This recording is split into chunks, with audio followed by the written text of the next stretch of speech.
So anyway, as some of you may know, I recently single-handedly defeated what would you call it? Non-compete's pro-Nazi talking points in debate, you know. But right before that conversation, I and I didn't get a chance to look at this before the conversation. He released a video on me. This was after I talked about Luna Oi's video on dialectical materialism, and it's really long. And Non-Compete's kind of like a wife guy. I mean, like, he's clearly doing this because Luna Oi is his wife. Like, he immediately cranks out, like, an hour, 30-minute video that he probably, like, hastily wrote a script to. And before, I thought, I'm probably not going to tear into this. It seems a little unfair. He's a wife guy, you know, whatever. But then, in his debate, he and Luna Oi both defended Nazis. So, yeah, I don't care anymore. Let's take a look. I don't know if we'll be able to get through all of this. Wife guy? I mean, like, a guy and his wife, you know? A wife guy. See, he's got a wife to defend, you know what I mean? Compete, and this is... Hi, I'm EJ, this is Non-Compete, and this is going to be... Nothing but the best frame rates for a hastily edited video. A bit of a Frankenstein video. I'm cutting it together over a couple of days here. It's going to be rough, bear with me. But this is a response video to a stream that Vaush did a few days ago, attacking one of my wife's comrades, stream partners' videos. I'm talking about Luna of Luna Oi, and she has a video series on dialectical materialism. Vaush did a 2-hour stream going through the video, Views per day. I found it to be very disappointing. So that is what this video is about. I know a lot of you are going to be upset that I'm making this video. There are going to be people watching this who are big fans of Vaush, who are going to be inclined to side with Vaush from the beginning. I hope that you will watch this all the way through and hear me out, because I really want you to see the things that I'm about to point out about Vaush and his rhetorical strategy. But I also know that there are people who hate Vaush who will be watching this, and they would rather me just completely ignore things like this. But the fact is that tens of thousands of people have seen that video. And I think... Is this a Vietnamese microphone? I'll tolerate this for the sake of tearing into this, but this microphone was not manufactured with the glorious, you know, workers' competence of the Soviet Union. Like, where... That a lot of them were deceived and fooled by the tactics and the rhetorical trickery that I'm going to point out in this video. So I hope that you will watch this in good faith. Let's get started. The main reason I have not talked about Vaush in this kind of concrete, confrontational manner, you know, head on, is sincerely out of fear of retaliation from some of the very toxic elements of Vaush's audience, but also because I don't like talking about individual personalities that much. I try to avoid it because I think that the drama and the personal conflict gets in the way of discovering truth, especially with personalities like this, where there is just... I think I need to prime you guys, because this is particularly funny given one piece of information that I only learned about recently. So, EJ, American Johnson, spelled with an E here, left Twitter a while ago, and a person called Constance, who is an insane shitposter, sort of called into Demon Mama's stream pretending to be Non-Compete. Or sorry, EJ, same person. American Johnson, Non-Compete, same person. And Demon Mama didn't know that Constance was faking it. It was like a meme or whatever. I don't know. I haven't seen the stream, okay? But apparently, even though Demon Mama honestly thought it was Non-Compete to begin with, and Constance was just doing a meme, Luna Oi and Non-Compete had some live stream that they were doing, and they were tweeting on Twitter trying to take Demon Mama's YouTube channel down because they were saying that EJ was being imitated to defame him or something. Like it was just like a dumb joke or something. I'm pretty sure Demon Mama knew. I think Demon Mama knew later, like later learned. I don't know if she knew immediately. Either way, it doesn't matter. Luna Oi and Non-Compete are like, they accused Demon Mama of identity theft and said they were attacking Luna Oi or something. Oh, Demon Mama knew when Constance called in, but was tricked on Twitter. Okay, that's right, because Constance impersonates people on Twitter. Okay, yeah. And they said they were like racist towards Luna because like Non-Compete yells at the sky and accuses the sun of being racist towards Luna every day in the morning. Anyway, like the idea that these guys, Luna and Non-Compete, are just like these, impartial theory producing, like honest, salt of the earth, just good old lefties. Like, no, they're incredibly spiteful, mean-spirited, cry bully, pieces of shit who try to get people's channels taken down over false accusations of everything they can get away with, So that, alongside a ton of other shit that they've done in the past and stuff that they've done in just past few days, like, I think it's okay to be a little mean. EJ calls himself an anarchist and advocates for re-education camps. EJ literally has an old video where Demon Mama showed this on stream the other day, where he's talking about what it would be like to live in a commune, and he talks about how civil problems would be handled by the people's military. He actually said that. The people's military for a commune. And then he talked about how people would be required to work in order to stay in the commune. Yeah, it's like, I believe in anarchism, We'll have the people's landlord who will be paid the people's rent so that you can have, that you'll have to work the people's labor in order to pay with people dollars. Like, yeah, it's just, oh God. Anyway, there's no reason to take these people seriously. A cultivated maelstrom of controversy. I don't usually make videos like this. And I know that this is going to be very controversial with my audience. A lot of people are going to tell me just not to engage. A lot of people are going to tell me that I should just ignore this. But I'm going to tell you why I am actually deciding to make this video. I think it's a huge problem. I think that the methodologies, if you want to call them that, the lens through which Vaush sees the world, the methodologies which Vaush applies to what could be considered his analysis, is counterproductive. I think it's harmful. And it really worries me that so many people are falling for what I see as sophistry. What is sophistry? It's basically a word that refers to rhetorical strategies which are deceptive and in which the main focus is on winning, dominating, and there's really no emphasis put on actually discovering truth. So it's basically... So this is an accusation I get from people on the left all the time. Usually, like, Vaush only cares about winning. That's why every time someone he disagrees with goes up against him, they look bad. And it's like, no, it's just you all are stupid. Like every time the people on the left who I argue with talk with me and they get flustered and leave, it's not because of sophistry. They're just really dumb and they don't have answers to very basic questions, this guy was saying idealism is when hypotheticals. To him, sophistry is anything more than smacking two rocks together. Basically just the strategy of doing what it takes to win in rhetoric. And I think that that's what Vaush does best. One of the most famous sophists of all time was Stephen Douglas, who famously debated Abraham Lincoln in the Lincoln-Douglas debates. If you've ever done debate in high school or whatever, you probably are familiar with that. And somebody wrote a description of Douglas, and they said, I think this is a really great description of Vaush, actually. He, Douglas, / Vaush, was everywhere known as a debater of singular skill. His mind was fertile in resources. He was a master of logic. No man perceived more quickly than he the strength or the weakness of an argument, and no one excelled him in the use of sophistry and fallacy. Where he could not elucidate a point to his own advantage, he would fatally becloud it for his opponent. In that particular style of debate, which in its intensity resembles a physical contest, he had no equal. He spoke with extraordinary readiness. There was no halting in his phrase. He used good English, terse, vigorous, pointed. Damn. He was utterly destitute of humor. Wait, hold on. Hold on. Wait, he was utterly destitute of humor. I'm making jokes constantly. Slight appreciation of wit. Okay, that's not really Vaush's bag. Vaush has a little wit, I'll grant you that. Thank you. He never cited historical precedent. Thank you.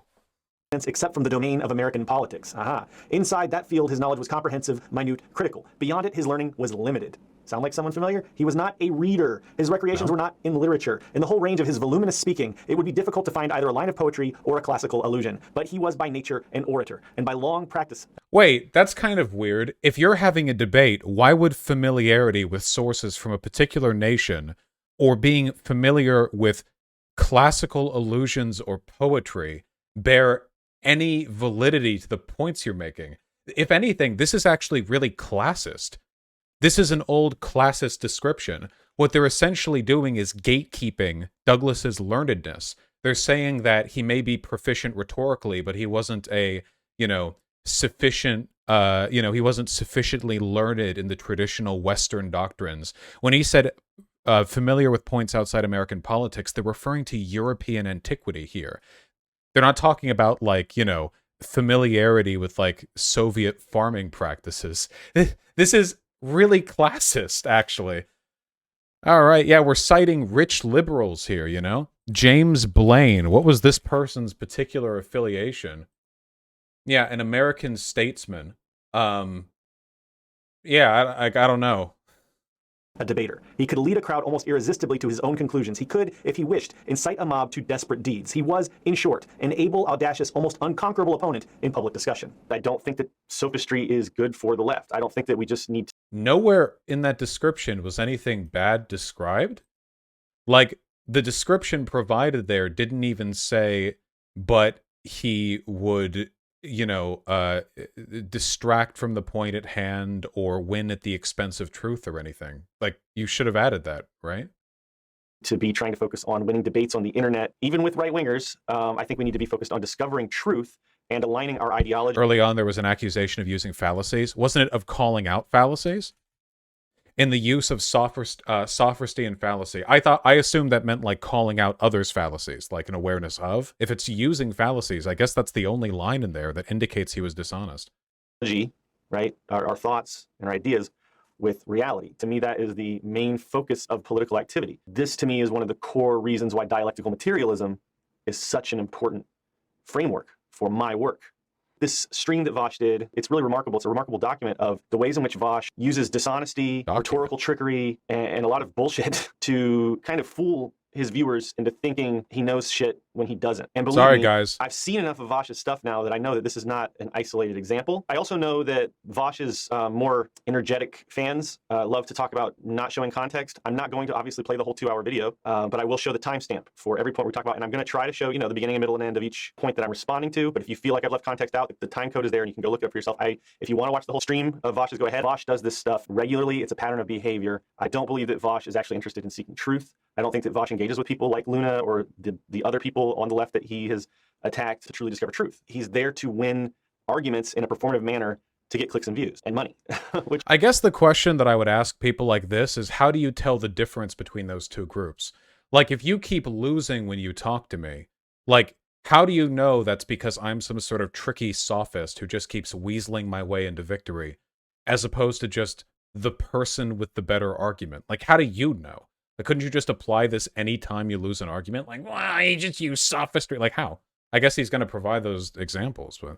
I mean, and that's the other thing. Like, he's huge, okay? Being huge and having a huge audience doesn't mean you're right. Popularity is not criterion for correctness, right? If that were true, then Ben Shapiro and Steven Crowder would be much more correct than Vaush because they have much bigger audiences. So you can kind of tell when somebody is a sophist by looking at their worldview, right? Examining their worldview. Is it consistent? Is it coherent? Do they have clearly defined and established values? And do they have a clear, easy to identify perspective, right? Do they have a starting point where they see the world in a certain way? Do they have a philosophy that underlies everything that they say? You're looking for consistency and coherency and perspective. Sophists use eclecticism. Eclecticism is... But that's what I was trying to do with him.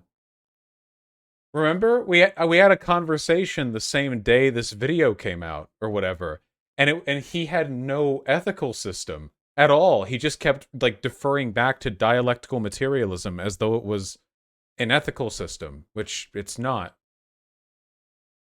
Is a hodgepodge philosophical framework in which you just grab points from wherever they're convenient to build your case. You can think of it as trying to build like a case from an a priori position, meaning you start with a conclusion and then you backtrack. And this is what I said. The conclusion that you made at the beginning. The video that we're going to watch and check out today, the stream, is nothing if not an a priori conclusion. Vaush goes into the video trying to guess and predict what Luna is going to say, already having the confidence that Luna is wrong, even though he's read none of the source material which Luna's ideas draw from. In that 2-hour stream, it's the first. Okay, wait. First of all, there is a huge difference between not having a consistent statement and having predictions about things that will happen in the future. Second of all, it doesn't matter to me whether or not Luna's sources are correct. My position on Marxism-Leninism is that it's a state doctrine that idiots worship, thinking that they're supporting communism. So for me to say, Luna Oi, your version of communism and everything related to theory is nothing more than state ideology that you've lapped up from the boots of your masters. And for Luna Oi to counter with, no, see, all this ideology is perfectly in line with the People's Educational Department's teachings of Marxism-Leninism, that doesn't really counter my position, does it? First time he's ever watched the video live, he goes into it cold. He hasn't even done the basic investigation of watching it offline first and getting a basic idea of what she's going to say. Why? In fact, he's guessing what she's going to say throughout the stream, and his guesses are all wrong. So it just shows that he has done no investigation before he speaks. I don't think that Vaush's worldview is coherent. Why do I have to pre-watch? Vaush is attacking concepts in Luna's video that he's unfamiliar with, and it's very obvious, and I will show you it. He's stretching and manipulating. So Luna's coming at this with a very concrete framework, the framework of dialectical materialism. Dialectical materialism is when things are real. Well. The reason I understand it very well is because I helped Luna over the last over a year now. We've been researching, Luna's been translating, we've been editing, and I've been helping annotate a 300-page textbook, a translation of the Vietnamese curriculum on dialectical materialism. None of these ideas are our own. We don't come up with any of them from whole cloth. This is a text that was written by several dozen Vietnamese experts. These are people that have PhDs on Marxism-Leninism, on dialectics. It's a really interesting way of looking at theory, isn't it? You know?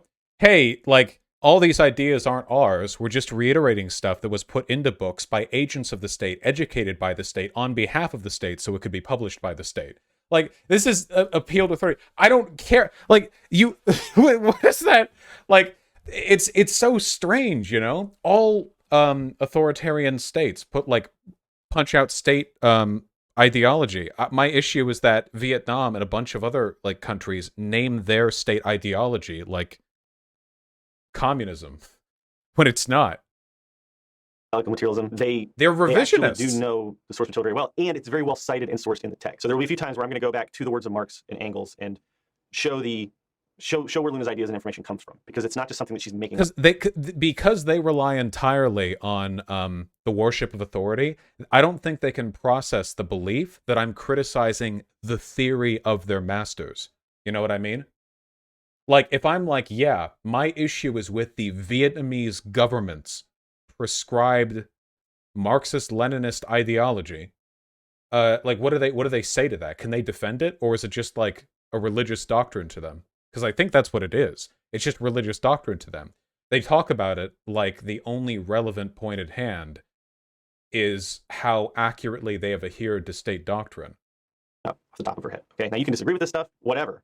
But Vaush is not interested in the big picture, coherent framework of dialectical materialism. Basically, Vaush's goal in watching Luna's video is to obfuscate, to distract from the points Luna's making. And I'll show you that again and again and again. And to derail the points that Luna very carefully constructs in, again, what is part one of a 3-part series, which isn't even really finished yet. So it's not like Luna is claiming to completely and exhaustively cover all points of dialectical materialism in this part one of this 3-part series, or even in the whole 3-part series. It's a basic waiting on me to be accused of sophistry for making a counter argument. Clearly does not understand. You might say that I'm poisoning the well. I'm telling you that these are patterns to look for. If you really think that I'm poisoning the well, then go watch the whole stream and then come back and watch this if you have that much time. But I'm just trying to build a case here that these are the things that we're going to be looking for again and again and again. Sophistry, incoherence, eclecticism. Another big thing you see with Vaush is solipsism. In his book Ethics and Progress, the Marxist philosopher and ethicist Howard Selsom introduces this idea of moral solipsism. This is basically the worldview which begins in one's own mind, and it's the viewpoint that basically you could just sit around and discover truth by thinking about things in your own mind. Oh my God. Your essentially opinions and logical conclusions that you craft idealistically in your own mind is a solid foundation from which to build a worldview. I think that Vaush, in his rhetoric, in his analysis, is a moral solipsist. He literally, like, it's incredible, the projection. He doesn't have an ethical system. He just keeps running back to whatever intuitive beliefs he holds. I explained, so again, he still thinks dialectical materialism is when things happen in reality, and idealism is when things happen in your head. Like that literally is it. Idealism is when you think, and materialism is when things are material. That's the extent of his thinking. Doesn't want to go to the texts. He doesn't want to go and look at the world. Get on with it. Holy shit. Come up with his idea of what's right. Not focus out solution or evolve an idea without making any investigation. It must be watched. Get on with it. Made by all the proletariat, all the people. Oh my God. Jesus. Whereas the socialists and anarchists are a numerical minority. That's even more true today than it was in Malatesta's time. though they appear to enjoy the sympathy of the people as a whole. For us to be divided, even when there are grounds for unity, would mean divide, object to in the book that she's translating. All right. Okay. I keep seeing screenshots of this on Twitter. It's called How to Think Like a Vietnamese Communist, an Intro to Dialectical Materialism. All right, I'm just going to lay all the cards up front, like right off Okay, we're double speeding up, I guess. the bat, okay? First of all, I've already read all theory. I don't want to hear it. So Vaush says he's read all the theory. True. He doesn't want to hear it. And that's not true. I can tell you as somebody who has read all the theory that Luna cites, every word of it, because I helped make this video, and I've been helping her translate this book. And I have actually read the theory. He's not read the theory. There will be plenty of evidence for that. And How do you think he's arrived at this position? Through thoughts in his head. That's idealism. That's solipsism. Cope. Massive cope. let's just watch and see and find the evidence that Vaush has not actually read all the theory as he claims. Second of all, and this is really important, okay? Marxism, Leninism isn't a real thing, okay? Basically, here's the history of leftist theory, all right? Cool dudes with revolutionary ideas wrote those ideas into paper and made them thoughts that people thought, okay? But then later, you know, other people with different ideas took power of states, and they realized that the best way to maintain popular support was to maintain the veneer that their state craft was being guided by the ideology that was so popular with the people. So what they did was they created a fancy term called Marxism, Leninism, or, you know, Marxism, Leninism, Maoism, or Marxism, Leninism with Ho Chi Minh thought, or whatever else. And essentially, they just took boilerplate authoritarian state ideology and were like, hey, but actually, it's like the revolutionary state, so it's all good. I understand that you can get like a PhD in Marxism, Leninism in Vietnam, which is very funny to me that a capitalist state would allow you to get a degree in a subversive revolutionary ideology. So Vaush is just glossed Bars, by the way. Also, how did they manage to fuck up my audio? Like, you're recording it directly from YouTube. over decades of history of various nations, some that still exist and some that do not, without citing any sources, and just completely dismissed. Oh my god. You can tell you made a statement, so like you can tell when they're really mad. Like, where's the source? It ultimately it is the submissive mindset, you know? All knowledge must come from authority to a person like NonCompete. You know what I mean? Like the reflexive thing that him saying there, being looking for a source on a statement which is a assessment of theory, which is something that is not like down to empiricism, it indicates so much that he doesn't actually respect the process of engaging with theory, only with reciting it rote from people that he already respects. The concept of dialectical materialism by conflating it entirely with Marxism and Leninism, which dialectical materialism predates. Wait, what? I didn't mention dialectical materialism in that. Wait, did I mention dialectical materialism in that bit that he just clipped? I had mentioned it.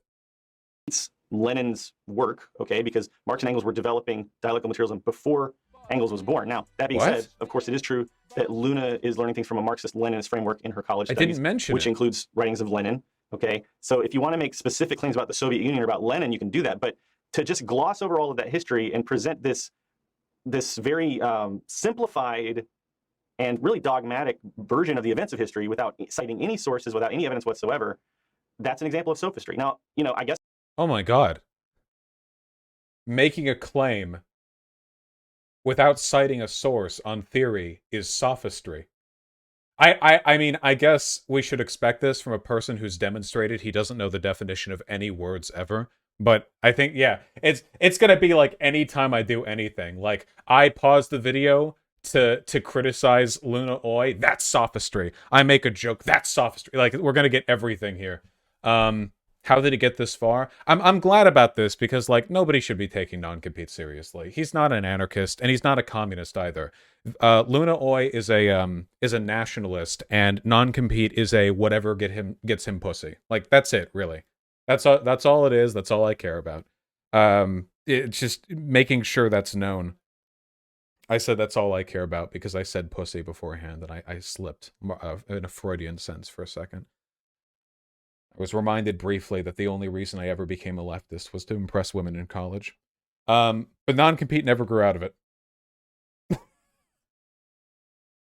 I do think, though, like, given some of the posts that I've seen from her, I really do think that if Vietnam put out, like, a statement saying that, like, the People's Revolution is being halted by, like, Judeo-capitalist activity in their country and they needed a pogrom, I think Luna Oi would support it.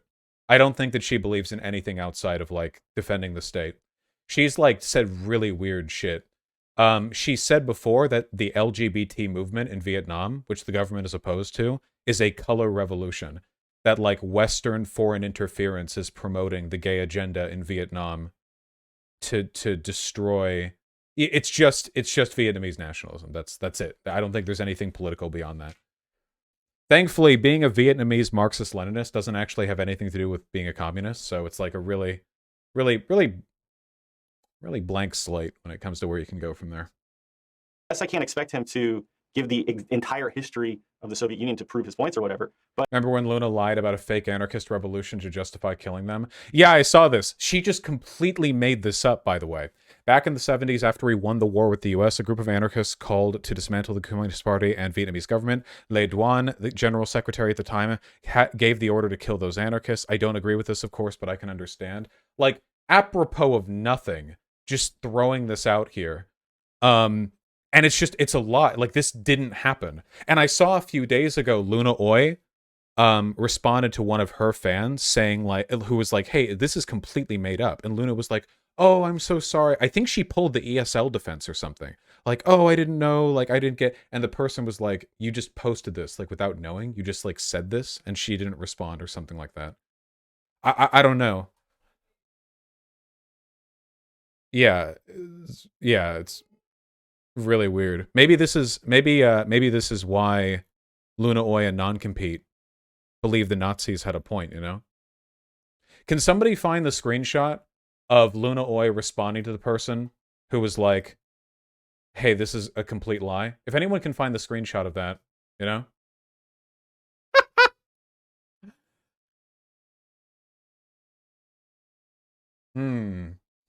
Curious. We're more fans of Dogma here. Luckily, kids. But I would expect some backing of his claims, and he never backs up his claim. He's not giving you a real comprehensive historical analysis whatsoever. No shit. It's a live stream. That doesn't mean you don't have to rebut the point, though. He's just saying a bunch of stuff, conclusions that he's drawn in his own mind. And he's not even telling you what's led him to those conclusions. To me, this is. But I did?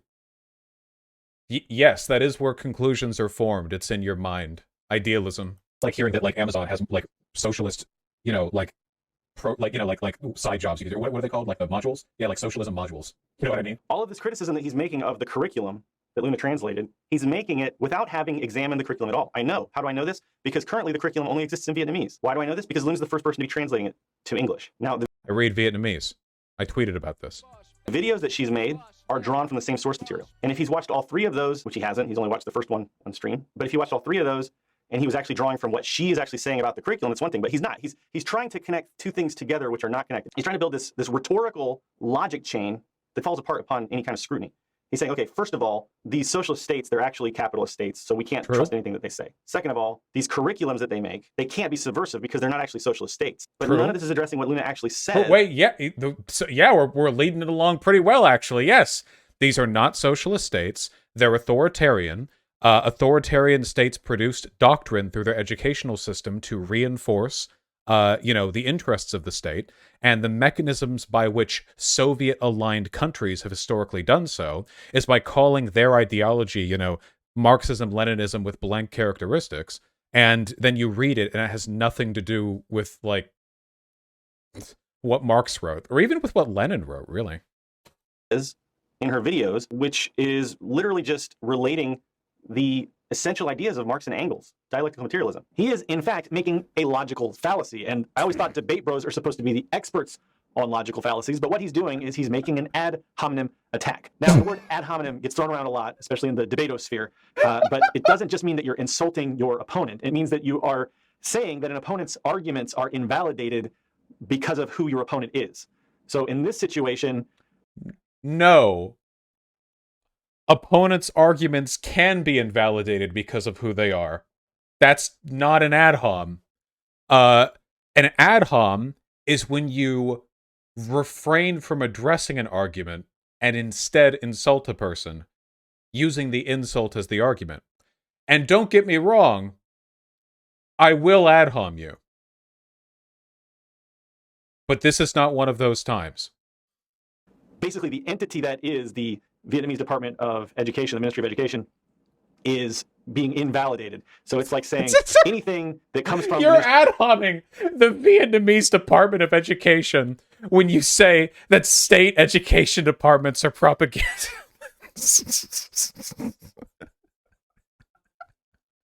It's incredible. He doesn't know the definition of any words. He's like, speaking of solipsism, he's like a definitional solipsist, you know? Like, he's like fucking Pyro from TF2. The world is just totally fucking different to him, you know what I mean? He's just, like, you could, like, his understanding of words is so different from mine. It's like we're speaking different languages. You could walk up to NonCompete and ask him how the weather is, and he would punch you because he assumed you were making a sexual comment about his wife. Like, because all you like, the words like just mean different things to him. Like, he's dangerous, you know. Watch out! I think I'm an anarchist to him means I'm going to shoot up a local post office. I think that's his like code or whatever. Be watching out for that one. Ministry of Education is invalid. Period. It doesn't matter what they were drawing from. It doesn't matter what they say. That's an ad hominem attack. It is a logical fallacy. It's like if I was making this video and I just said, "Hey, Vaush is a jerk. He's a jackass. So everything he says is wrong." That's an ad hominem. It doesn't. That would be an ad hominem. Well, again, no. Technically, that wouldn't be an ad hom. An ad hom would be the insult instead of the argument, whereas what you've provided then is a defamation of character to support the argument. Still not technically an ad hom, but that is closer to an ad hom. But that's not what I just... All right, again, Vaush knows nothing at all about the Vietnamese Ministry of Education, doesn't know anything about the materials that they produce, has never seen the curriculum, hasn't even watched Luna's video, doesn't even know what she's going to say. So Vaush wants you to go ahead and dismiss all of these ideas from this curriculum, sight unseen, even though he's not seen them himself, simply because they come from a state which he doesn't think is legitimately socialist, as to say. This How long do you think I would have to go looking through Luna Oi's Twitter account? And I'm talking about Luna because EJ is a bitch baby who will do whatever his wife tells him to. But how long do you think I'd have to look through it before I found her dismissing any piece of information because it was like aligned with US State Department propaganda? Like, isn't that their main thing? Like, that's the main thing that like tankies say. Anytime anything is inconvenient, they're like, well, that's state propaganda. You know, often it's not. In this case, we are literally talking about state propaganda. So this is horrifically incoherent. The reasons that we can attack a book or an essay or whatever are because of the things that they contain, the content. Hey, the background is important in studying the work because, again, you do want to seek a historical perspective. But Vaush doesn't know who wrote these books. He doesn't know the conditions under which they were written. He doesn't know the original sources from which they draw. What? And it's all evident in this little sophistic false logic chain that he presents. And like, again, it's just doctrine to him. He doesn't know the printing press that produced the book that Luna Oi read when she was studying in college. He doesn't know that. Like, who the fuck cares? Who the what? What? How does this matter? Like, Vaush did a live stream and he disagreed with us, but he doesn't even know what shoes I was wearing in 1997. Like, what are you talking about?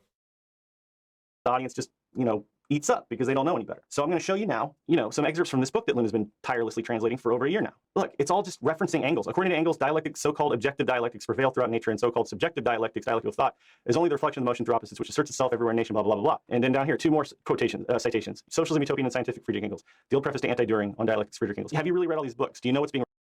That doesn't disagree with me. Wait, are we kidding right now?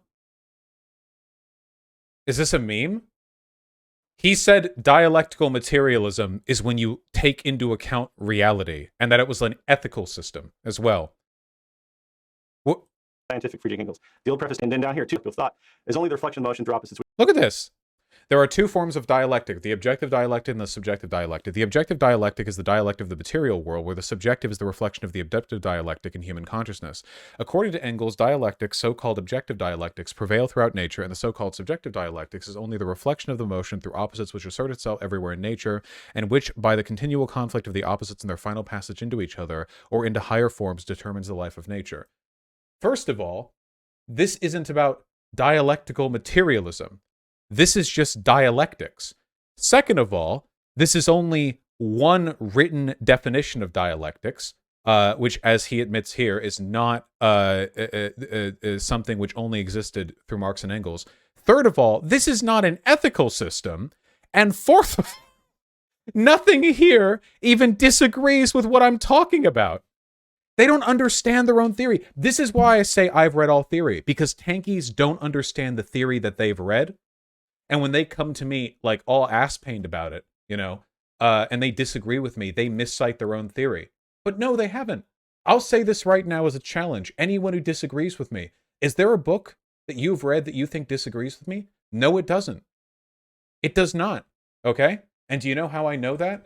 Because I actually have faith in the old theorists, like Lenin and Marx. I actually think they're pretty smart dudes, okay? And if they were anywhere near as stupid as you would have to be to write things that agree with people like non-compete, they wouldn't have survived childhood. Non-compete tier IQ people would have like choked to death on large rocks at like 16 years old.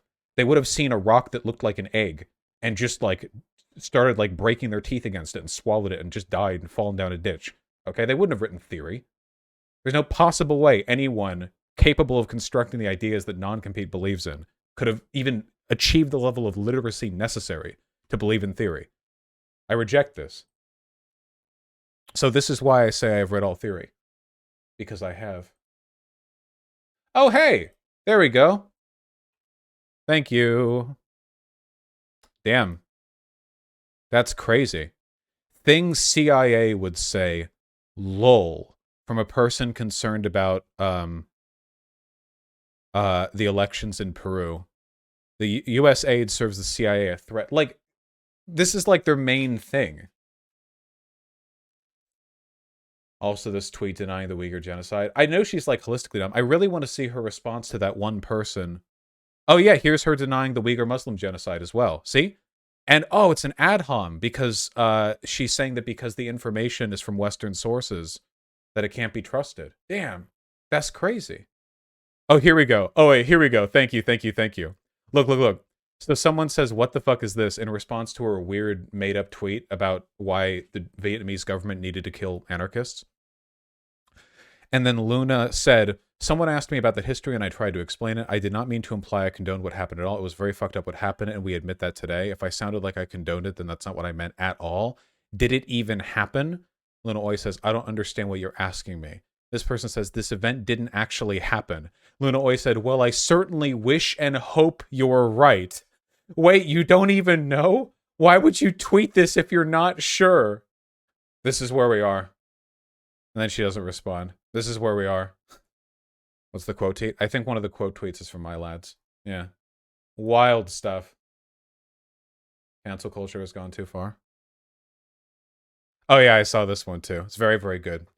According to real Marxists, Marx, Engels, Lenin, white male, cancel. Ho Chi Minh, Mao, Fidel, dictators, cancel. Stalin, mass murderer, cancel. Let's cancel the whole world. I hate it when I do a mass murder and leftists online cancel me. I hate it when 20 million people die and people judge me for it, you know. Doesn't this read like a conservative shitpost right here? It's like this is just a conservative shitpost, except it's from like the Vietnamese like doctrines perspective. Like otherwise, ideologically, it is literally indistinguishable. Wild stuff. You know?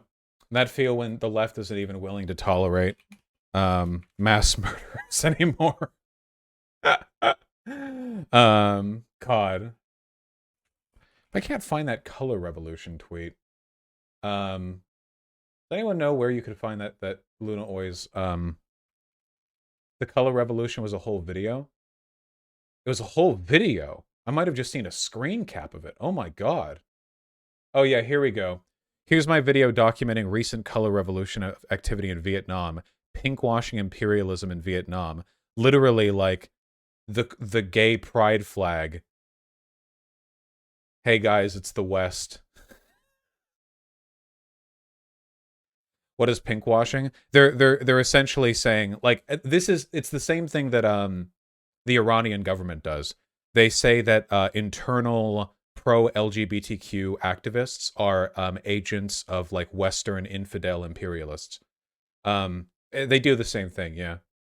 The evidence was this guy worked for USAID for a little. Yeah. It's they do this for everything. Like, let's discredit the entire. Luna from Luna.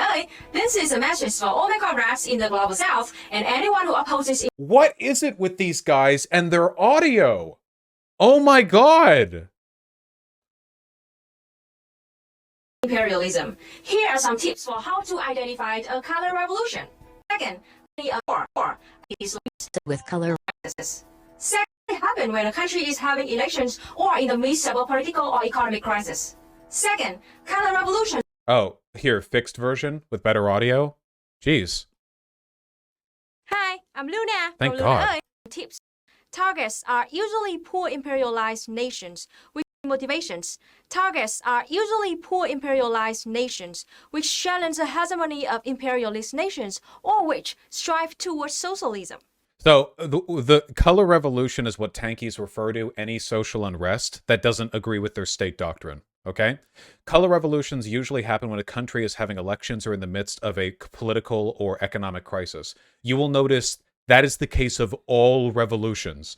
All civil unrest and revolution mostly takes place during political, economic crises or around the time of elections. That's everything, all the time. So, yeah.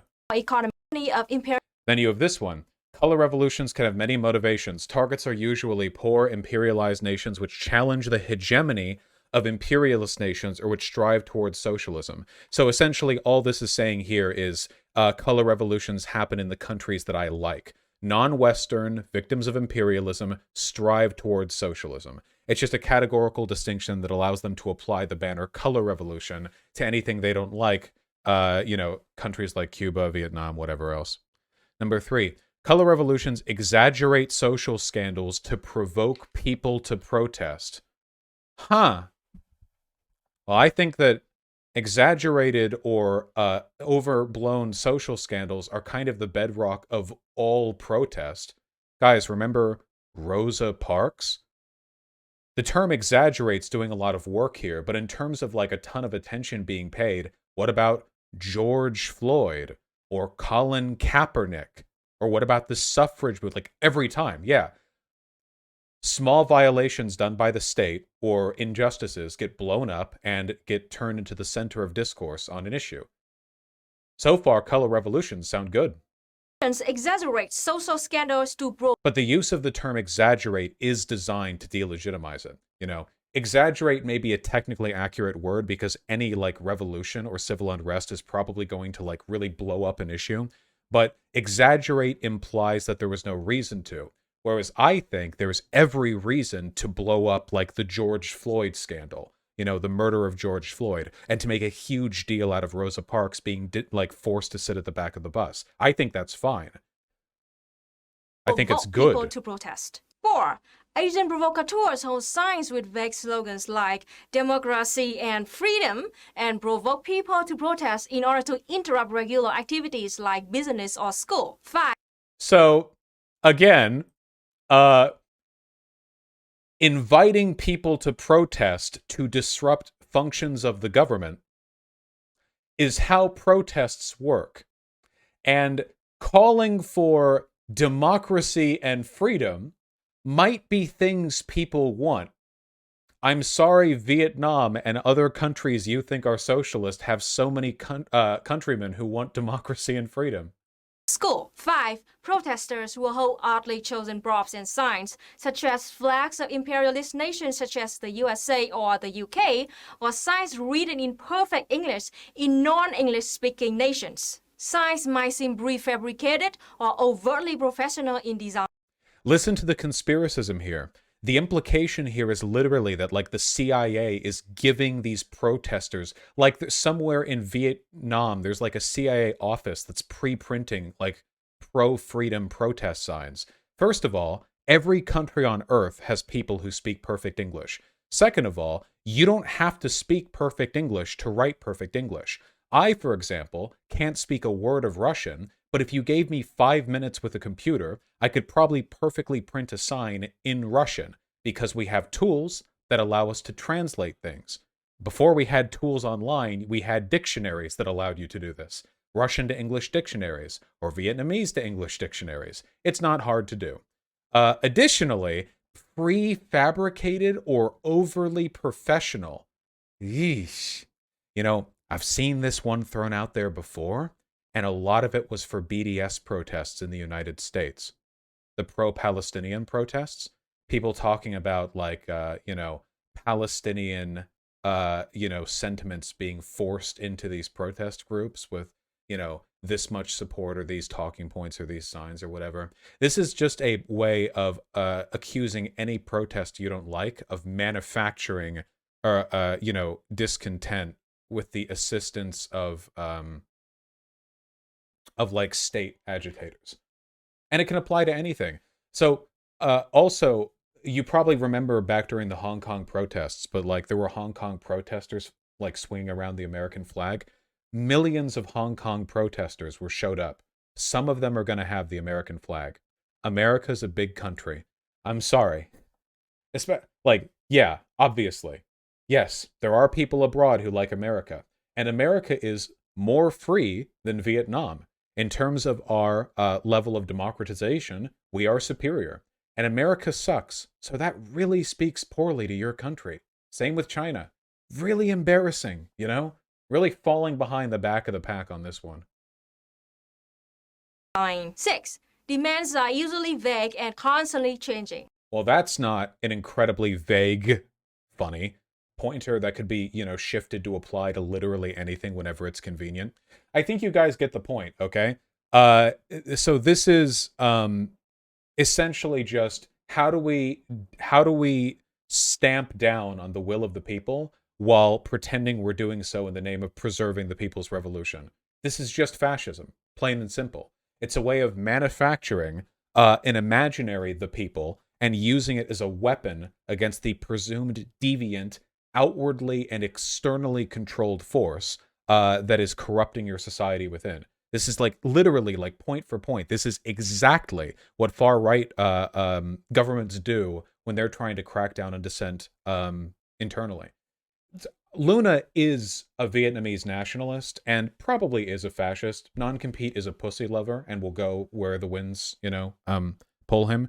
But yeah, just keep this in mind while I'm being lectured on being the bad socialist.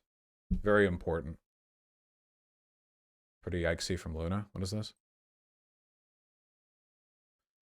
Can we say happy birthday to the USSR? This isn't that bad. That's fine.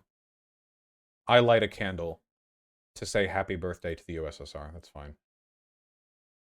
Or just... stop linking this tweet. Jesus. Okay, are we just all linking Luna tweets now? Jesus.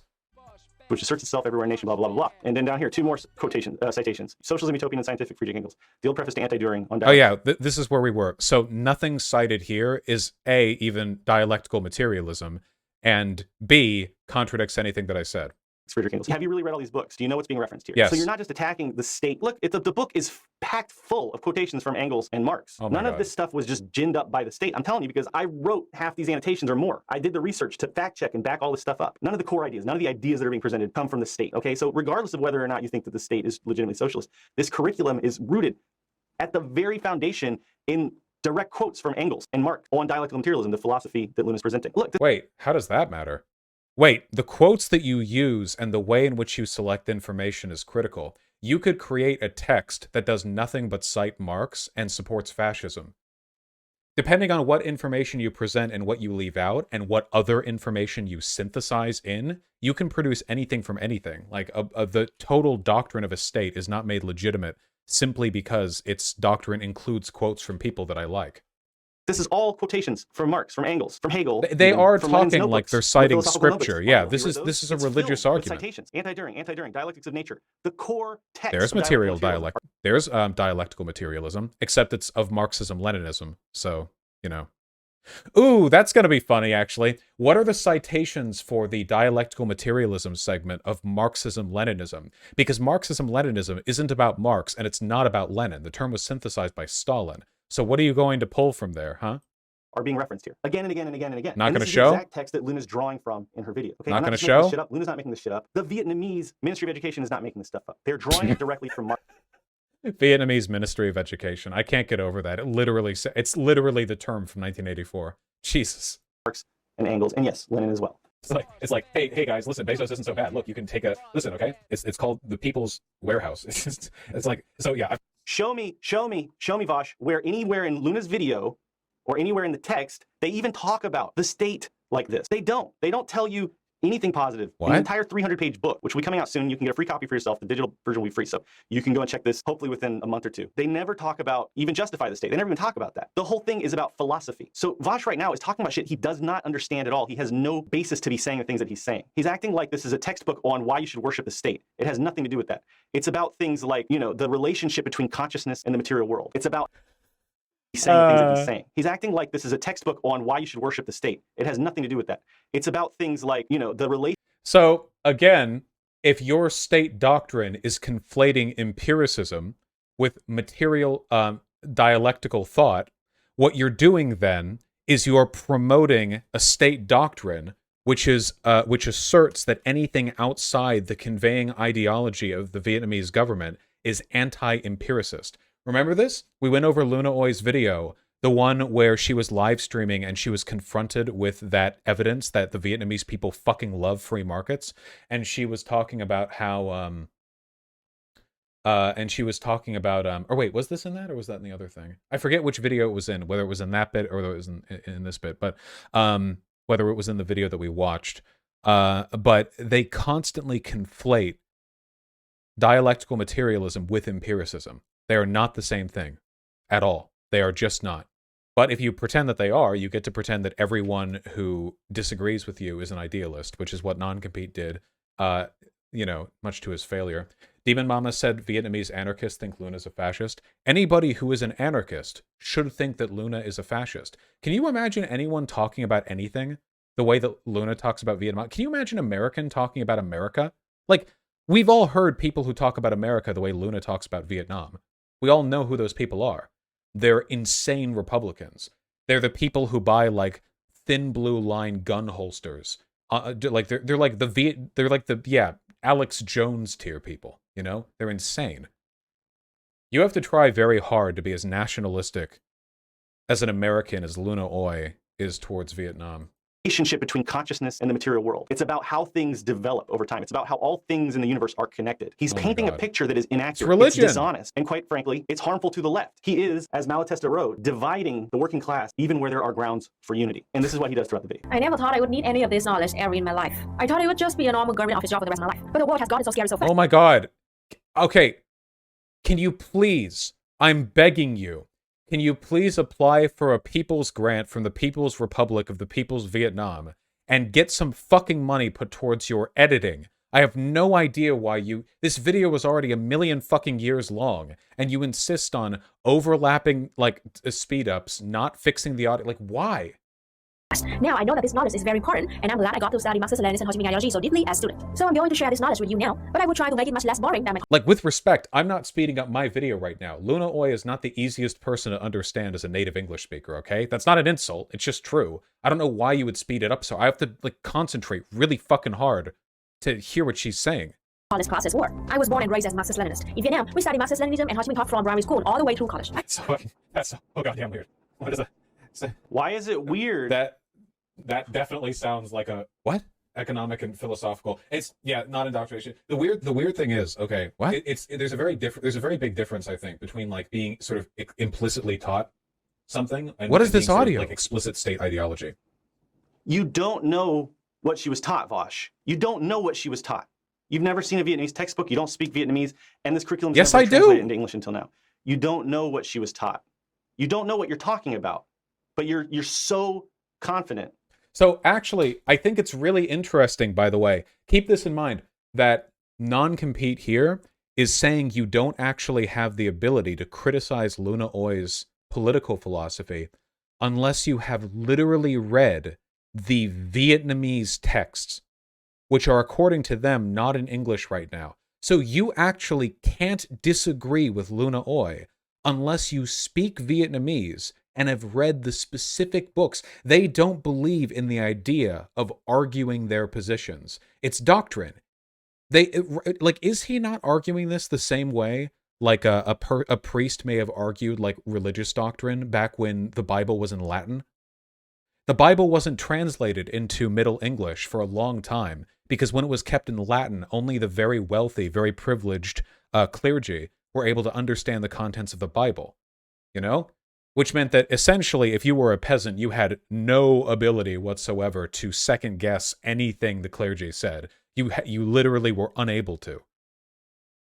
But that's religious thinking. Isn't that odd? I think that's very weird. This is not... Oh yeah, this is literally Mormon. Joseph Smith, only I knew the true translation. Yeah, Luna Oi, like, what was it? He, like, dug a hole. Luna Oi dug a hole and wore a special hat and then looked in the hole when no one else was there and saw God. Now there are Mormons in Utah or something. I don't know. Mormonism's really dumb. They thought Jesus was American. How leftists should behave at all. This is not conducive to building a movement in which we trust each other and in which we are grounded in reality. You're making shit up. Debate bros are always accusing everyone of straw manning. That's exactly what you're doing. You're building a straw man of what Luna was taught. You don't know what she was taught. Is there any place in this video where he actually addresses the points that I've made rather than bitching that I haven't read the fucking Luna Oi's high school textbooks? Is this whole video literally just him complaining that I haven't read Luna Oi's high school textbooks? Because, yeah, she's telling us what she was taught. Like, the video that she made was her explaining the stuff that she believed, and I was responding to those beliefs. There's no way that you could know unless... I'm going to skip ahead, because we're 28 minutes in, and all he's done is complain that I haven't read the books. Vietnamese, which I have, not even by the out way. Yet. The curriculum that she translated, which, by the way, even the 300 textbook, Oh my 300 God. textbook is only the first part of Oh my God. one book from one of the classes that Luna took. So even after they translate this, you still don't get to criticize her. It'll be years before English speakers get to criticize Luna Oi. Years and years. It'll take decades for them to criticize the text that you need to read before you can criticize her. So buckle up, guys, because until she's done translating everything, you have no way of challenging her points, because that's how knowledge works. Don't know what she was taught. You're making... Oh my God. We should be skeptical because this is coming from a state that blah, blah, Oh my blah, God. has done all this research, and he doesn't know what he's talking about. Oh my Or God. if Vietnam is capitalist, then nothing that comes out of Vietnam from Vietnamese socialists has any validity whatsoever. It's a way of discrediting Luna and silencing 30 times that, which is pretty incredible, right? Okay, please. Okay, finally, a guy who makes some sense. Me. materialism. Just watch. Yeah, look at that. Right down here. I wish this was more like exponential or whatever, but like right here, back in 1988, I think, 1989, their GDP per capita was less than $100. It was 1/7 of the Philippines. Like, look at this. Nothing. And now it's like 30 times that, which is pretty incredible, right? GDP is a capitalist creation, and Vietnam is a capitalist country. I'm not sure what the issue is. Oh, it's GDP is a capitalist creation, and Vietnam's a capitalist country. That doesn't mean anything. Dude, are you sleeping on the couch right now? Is this the what, like, what's going on, man? This, like, come on. You're out in the doghouse. Is this a whole thing? What? Come on. It's just another example of sophistry. He just throws that out there.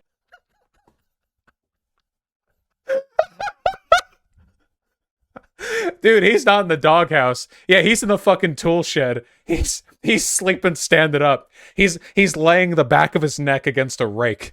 Oh my God. Holy shit. There as a little dig at Vietnam to try to undermine Luna's points about dialectical materialism, which really have nothing to do with... No, I wasn't undermining Luna Oi there.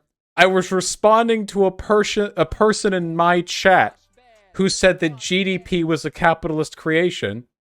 So I he doesn't even understand. Does he know how live streams work? People in your subreddit thought this was good? Yes, there were people in my subreddit who watched this video and were like, finally, good faith criticism of Vaush. I hope this is a purge of all the optics frogs in my community. You people are insane. This video could have been like 90 minutes of a Pornhub video of NonCompete goatseeing the screen, and it would have been as compelling an argument in favor of his positions. I would have respected it. I respect a man who's willing to air the inside of his asshole. But instead we get this. With any of this. This is sound and fury signifying nothing. Okay, he's proving nothing with these charts, but let's just see what else he By has to say. saying Vietnam's capitalist, sound and fury signifying nothing, raging against the heavens. This is something that sophists do all the time, by the way. They make these little snide remarks because it Oh my rhetorically builds their God. case without adding any substance. And it also gives them plausible deniability that later on they can go back and say, oh, I was just joking, or you don't have a sense of humor or whatever. What was I joking about? Vietnam's capitalist. What do you want from me? How is that a joke? And this brings to mind all Oh, the funny thing is, actually, remember how the sophist that he shared the quote of earlier was a person with no humor or wit, who would distract from the point of the matter by going into irrelevant divulgences? It's interesting, because him talking like this, saying that I was trying to debunk Luna Oi and Strawman by responding to a chatter with a factually correct point that I believe wholeheartedly, is actually itself sophistry. This is, and I won't lie, this is sophistry. The reason it's hard to identify it as is because he's stupid, and it's difficult to notice sophistry when it's being employed ineffectively. That's it. That's literally it. Sophistry is generally associated with competence because the famous sophists were all people who were rhetorically proficient enough to get away with it. But this is like what it's essentially like watching a person try to juggle, but they're so bad at juggling that you think they're just tossing stuff up in the air to hit it on the ground. You know what I mean? Like you actually like you don't even know what they're trying to get at yet. To you, it just looks like they're like just like throwing rocks up. You know. Also, Socrates' critique of the sophists, he talked about there was a danger in teaching people rhetoric without teaching them wisdom. And wise as shit. The sophists believe that there was no absolute truth. Get back to me. Okay, I'm not gonna lie. I'm the funniest bit from this video, so we're gonna air very small amounts of non-compete. And Vaush is clearly doing that here now. 3 years is meaningful in any way, then yes, that does mean something. There is some kind of metric worth there, From analogies in Vietnam, basically just authoritarian stockdowns. If you want social democracy, go to the Scandinavian countries. Yeah, Vietnam has some good stuff, but yeah. He just went and Googled a chart and looked at it for a few seconds. So there was absolutely no point in anything Vaush just said at all. What? The reason I brought that chart up is because I was showing the GDP growth after the liberal economic reforms Vietnam put in the 90s. That's what I should. What? Yeah, what was the point of even showing that clip? What? Over 100 years, Marxism has been tested all over the world. Many times, communism has almost been wiped out by capitalism. But to this day, Marxism still exists, and lately it's been growing more and more popular, even though capitalism has spent so much money and so many resources trying to wipe us out. It's like talking about capitalism and communism like they're two kaiju battling in the middle of the Pacific, dude. Holy shit. Marxism has faced many great difficulties. The tyrant of capitalism has grown strong and has much money. But however, their battle continues. Unironically, what a lack of materialist analysis does to a motherfucker.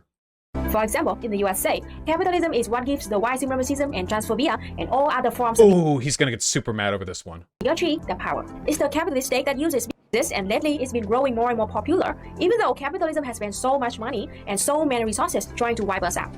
For example, in the USA, capitalism is what gives the white supremacism and transphobia and all other forms of bigotry the power. It's the capitalist state that No, incorrect. Moving on. No, I will not elaborate. Any economic superstructure is going to be vulnerable to exploitation from bigoted groups, but that doesn't have to be capitalism. That could be feudalism. That could be mercantile. When did she say otherwise, Vaush? When did she say otherwise? When did she say that capitalism is the only economic mode of production? the power. It's the capitalist state that uses this out. Even though capitalism has spent so much money and so many resources trying to wipe us out. For example, in the USA, capitalism is what gives the white supremacism and transphobia and all other forms of bigotry the power. It's the capitalist state that uses this. There. Oh, she didn't technically say that's the only thing. Yeah, well, that was pretty much what the statement said. Yeah. The only economic mode of production that can have secondary contradictions and other forms of oppression. Luna has written extensively in other works about secondary forms of contradiction and how Vietnam is still working to dismantle secondary forms of oppression as they're building socialism. She's written about these When she's not posting videos on how LGBTQ protests are color revolutions, things. You are literally putting words in her mouth that she did not say, the definition of strawmanning. You're saying irrelevant bullshit right now. She didn't say that capitalism is the only form of economic production that leads to things like bigotry and prejudice and sexism. She said that under capitalism, it is the system of capitalism, which this is, by the way, basic Marxism, right? The economic base defines the superstructure. The superstructure also impacts the base. She's saying that under capitalism, That's not... God, he doesn't understand anything. Oh, God. I really have read all theory. Oh, Christ. No. The relationship between the base and the superstructure was not something Marx wrote as a holistic description of the ways in which capitalism is, the bedrock, or the economic system of the time is the bedrock of all identity-based exploitation. No, that is not the case. That's simply not true. That's class reductionism. it is capitalism which defines and enables these forms of oppression to exist as they do. A great example of that is whiteness. I have a whole video on how whiteness as a form of oppression dialectically developed alongside capitalism. Okay, so whiteness and racism against black people and people of color in the form which it takes in the bourgeois civil society, the superstructure which we have today, it exists in that form as determined by capitalism. That doesn't mean that it will just magically disappear when capitalism disappears, and capitalism won't magically disappear. And she never said that, and she didn't say. There are so many like disparate ideas. I don't even know. He's thrown out like 6 things that are either like varyingly or completely incorrect. How do I? Oh God. Every fucking minute from this guy is like a shotgun blast of misinformation, and I can't believe people got their fucking info from this. Okay, where do I even start? Okay, so it is absolutely true, and I said this in the bit he's responding to, that capitalism is a system which can be exploited to reaffirm social grievances, and bigotry and exploitation. However, the point I was making is that it can happen through any economic system. And what's more, it can happen through non-economic systems, even under capitalism or under other systems. Yes, the concept of whiteness was built parallel to capitalism. Our understanding of whiteness was mostly a post hoc economic and social justification for the transatlantic slave trade, etc., etc. That's not the point that I was making, though, so it's not really... Say that there aren't problems with different forms of oppression like sexism in Vietnam today. Luna faces sexism in Vietnam today. She's bisexual. She faces various forms of bigotry. It's the people's sexism, non-compete. And this is coming off an awful lot like you projecting Western idealist, philosophy onto Vietnamese color revolutions. Be careful. Vietnam today. Okay, so she's not making the argument that a bourgeois civil society and capitalism are the only ways. You know she didn't say that. You just watched her talk for several minutes uninterrupted. Were you actually paying attention to what she was saying? Or do you just want to insert... He's such a wife guy! Were you even listening to my wife? My wife? Were you even listening? Were you even paying proper respect? Bullshit line of sophistic rhetoric. Okay, it's getting boring again. She's never once said otherwise. Find me a place where she's ever said otherwise. You're making shit up, Vaush. And your audience doesn't see it because you're very gifted at making shit up with the utmost confidence, spewing it out as though it's well measured and based in the factual evidence. People's wife. No, that's called cuckoldry. Am I making this up? Molest children and it has a positive. Adults can molest children and it has a positive outcome. I'm making that up? Many are curious. I'm non-compete. Nazis had a point. I'm Luna Boy. Nazis had a point. Maybe the Nazis I'm non-compete. maybe the Nazis Nazis had a point. maybe the Nazis I'm Luna Boy. Nazis had a point. I'm non-compete. Nazis had a point. I'm Luna Boy. Nazis had a point. It's so good! So, recognizing that this is true is materialism, and idealism is when you believe that it's false. Or whatever. It's not. You just made a bunch of shit up. You put words in her mouth that she didn't say, period. If you want any, I mean, I'm a... And he just goes on and on. You can go watch it. It's at 13:32 if you want to watch it. It is a live So, stream. like, I would say the USSR is social, or not social. Maybe I can do a GoFundMe or something to try to translate them all. Follow me on Twitter or consider becoming my patron if you're interested. Now you're skipping Links around. in the description. I'm not trying to be mean. Yeah, I would be totally down to see. Yeah. I mean, obviously, like I'm coming in here with a pretty negative attitude towards this whole enterprise. Well, I'm glad that you just admitted that you're coming into this with a negative attitude and bad faith. The books are What? He just accused me of putting words in Luna Oi's mouth. I never said bad faith. I said negative attitude, as in I think you both are stupid. which I've proved materially in the subsequent conversation.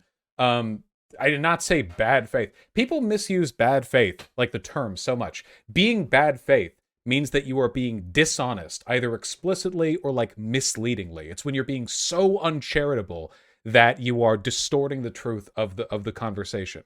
Being mean is not being bad faith. It's just being rude. Disliking a person is not being bad faith. It's just being rude. Pointing out that Luna and NonCompete both think the Nazis had a point is not bad faith. It's dialectical materialism. Translated. We're doing the final edits now in the typesetting, and they'll be available soon, and the digital copy will be absolutely free. And if you want to donate to Luna Vaush, for all the work that she's put into this over the last year, putting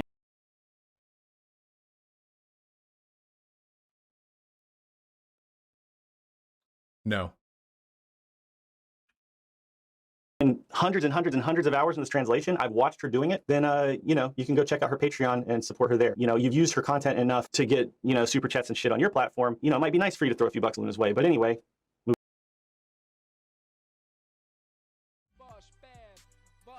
No.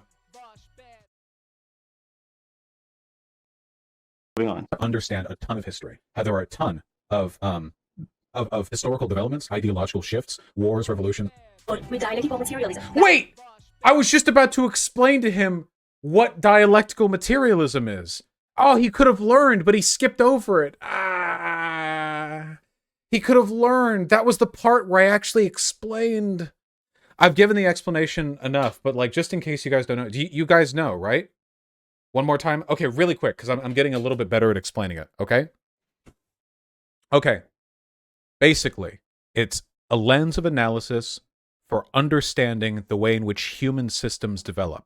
And historical materialism is when you apply that lens to human history, okay? So, you know how, like, there's been a pretty reliable trend of certain things throughout human history? Like, we used to have, like, hunter-gatherers, then agriculture, we had pharaohs, and, like, god emperors, and then we had like monarchs and kings, and then we have like liberal republics, and even we don't really have kings anymore. We just kind of have like dictators when it's authoritarian. Like things have like moved in a direction, right? Okay.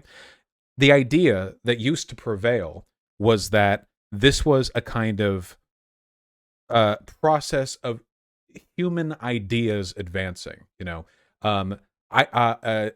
Dialectical idealism, which is considered more of a Hegelian concept, is the idea that things move forward, that we sort of advance the movement of our systems by reconciling the antagonisms between ideas and their contradictions. So an example of this would be the United States of America was founded on the principle that all men are created equal and that all men should be free, but then we had slavery. What's up with that? So an idealist understanding of the abolition of slavery might be that the contradiction between America's proposed values and its actual, like, the things people actually believed, eventually reconciled, and then we ended slavery. And as we all know, racism stopped after we ended slavery. Dialectical materialism, which is not just a Marxian concept, but is really broad and varied, and it pulls from a ton of sources, is the idea that it's actually the antagonism which develops at the point of intersection between different classes and their material interests.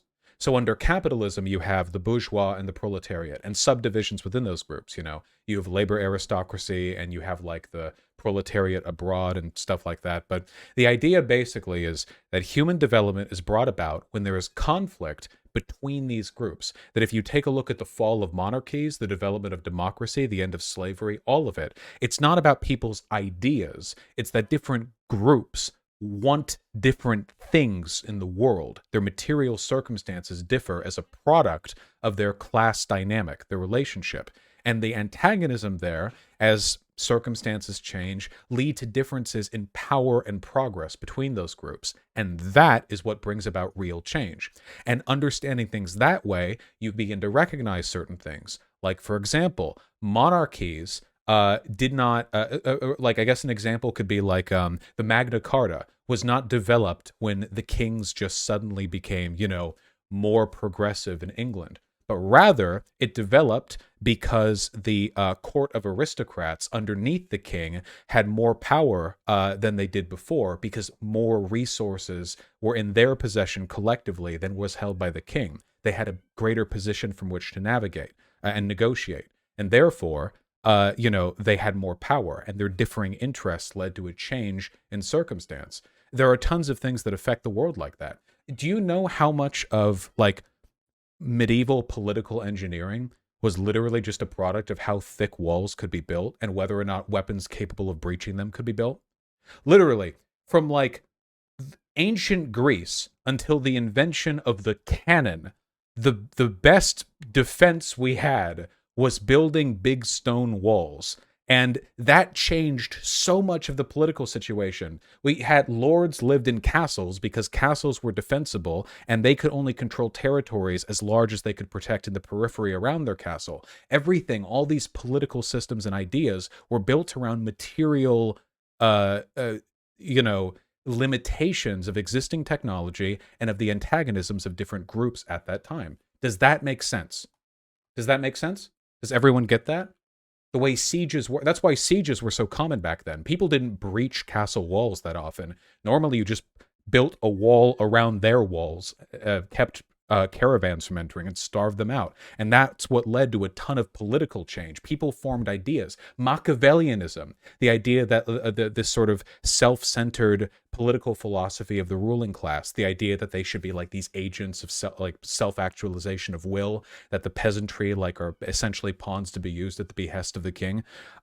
This was built off of the consequences of the different material influences different political classes had at the time. I know I sound like a bit of a sort of a broken record on this, but like that's the general idea, and the visual element that I used to explain this before was this: fault lines. Okay, you can think of human society, or really basically any institutions that we deal with on a day-to-day basis, as being kind of like the plate tectonics of the earth, where conflicts arise generally at the intersection between different class interests. In this case, the class interests would be the different tectonic plates. So where they intersect, that's where the antagonisms occur. Earthquakes don't always happen at the fault lines. Sometimes they happen over here in Maine, but most of the time they happen along the fault lines. And most of the time, history is driven by the consequences of these developments, if that makes any sense. But that's the idea. And historical materialism, dialectical materialism, these are just ways of looking at the world. They're not prescriptive judgments. They're not modes of behavior. They're just ways of looking at history. And Sockton Leff asks, on the spectrum between ideology shifts driving societal developments versus economic shifts doing the same, where do you fall? Mostly the latter. I think that people tend to form ideas as a product of material circumstance, not that their ideas shape those material circumstances. Or if it's a chicken and the egg situation, I definitely think that the material circumstances are the bigger force of the two. To put it another way, we just talked about this. You know how the transatlantic slave trade was one of the driving forces in producing whiteness as a concept? Our entire modern understanding of race derived as a product of the economic material relations of European slave traders. They developed a whole fake science of race to explain, to justify what was already economically beneficial to them. It wasn't the other way around. They didn't already have that understanding of race, and then as a product of it, went ahead and did the slave trade. The slave trade was the thing which was materially driven towards, whereas the idea of race followed afterwards. Okay. So anyway, that right there, that's like the basic idea from my perspective. So yeah, just trying to compensate for whatever like misinformation these guys have spread. That means you need to be able to dialectically argue about the world from a materialist perspective. Wow, that still sounds complicated, doesn't it? But it's interesting. I think it's easy. What's that meme right there? Monorail. Mono means one, and rail means rail. You've obviously never been a teacher, Vaush, because that's how you introduce topics. If you say something like dialectical materialism to people who've never heard the term before, Wife guy, you made a joke at the expense of my wife. I'm in the shed. Let me out of the shed. Talking about. It's not absurd to explain how these words relate to each other and what they mean. Again, this is just sophistry. This is puffery, so that people like you won't go and misinterpret and misunderstand this shit. So why don't you try just actually paying attention to what she's actually saying? Chowder, that ML pussy got me acting unwise.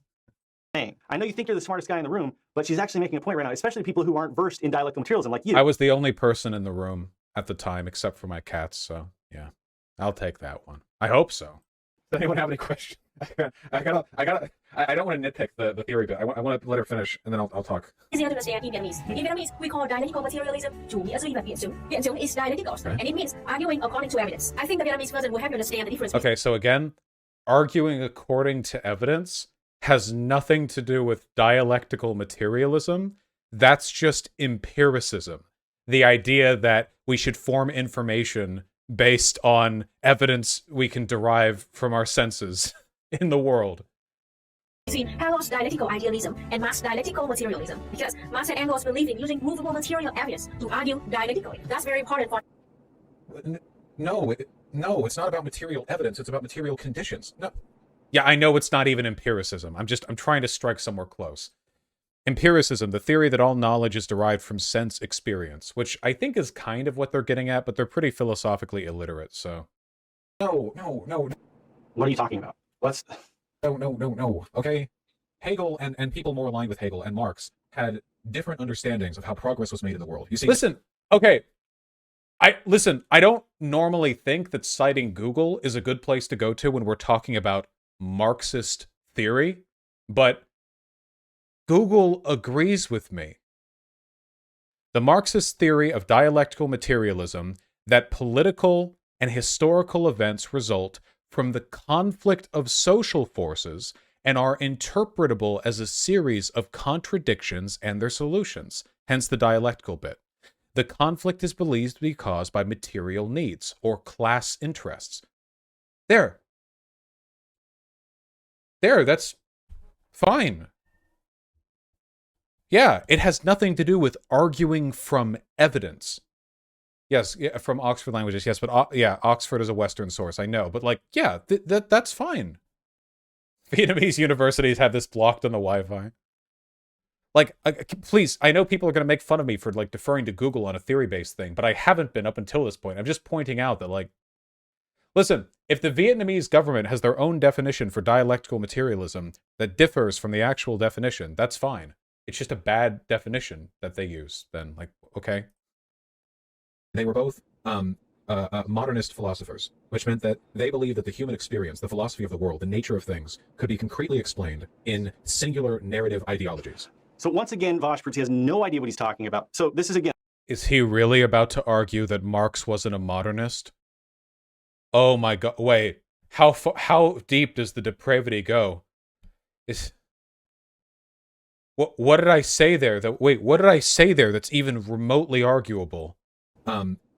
Modernist philosophers, which meant that they believed that the human experience, the philosophy of the world, the nature of things, could be concretely explained in singular narrative ideologies. So once again, Vaush proves he has no idea what he's talking about. So this is, again, the book that Luna's been translating. Dialectics is a philosophical methodology which... We're going back to the Bible. Yep, we're going back to the Bible. Wait, this is dialectics, not dialectical materialism. Does he know the difference? Searches for truth by examining contradictions and relationships between things, objects, and ideas. This is what Hegel and Marx have in common. He doesn't. And Engels studied Hegel's dialectics, his dialectical system, and they thought that it was very... He thinks... Dude, the term dialectics is thousands of years old. Modernism isn't, nor is dialectical materialism. These are the people who tell me I haven't read theory. Dialectics aren't even necessarily leftist. I'm pretty sure that Hitler argued a version of dialectics in Mein Kampf. It's just a philosophical precept. It's not... Interesting that Hegel created a universal system of philosophy within a dialectical framework. They thought that was useful and valuable, but they were completely... Wait, I'm sorry, hold on. Is this true? Amon 1920. Vaush, this is a quote from one of the books Luna cites. Any disregard or denial of the Communist Party's leadership and governance role, state principles for the spiritual life society, for social culture socialism will lead to the political disorientation of the cultural fundamental spirit of society. Wait, is that true? I need to find a source for that. That's too good. I need to find a source for that. That's too much. That reads like a just a hit for me. I would if I could find. EJ says more stupid shit. We already have enough video to deal with. I just if I have a source, I have the translated PDF. I don't know how I can make it available to you. Email vaushvideo@gmail.com right now. Okay, send me that PDF, please. Just include it as an attachment. He broke with Hegel over idealism. There's a reason that we call the philosophy of Marx and Engels dialectical materialism, and it's not because of the word material conditions. Yes, Marx and Engels talked about material conditions. Yes, material conditions are important. What? Were completely broke with Hegel over idealism. There's a reason that we call the philosophy of Marx and Engels dialectical materialism, and it's not because of the word material conditions. Yes, Marx and Engels talked about material conditions. Yes, material conditions are important for the development of socialism, and they determine things like human society. Okay, and we'll talk about that more in just a second. But they broke with Hegel's stance of idealism. Hegel believed that truth was found through conscious activity. He was, in that sense, an idealist. Marx and Engels were materialists. Dialectics is this ancient.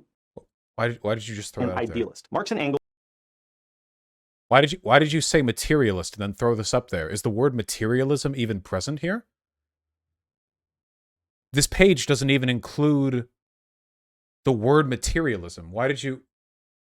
Were even the Marxist.org doesn't think dialectical materialism is a truth-finding system. Do they say that explicitly?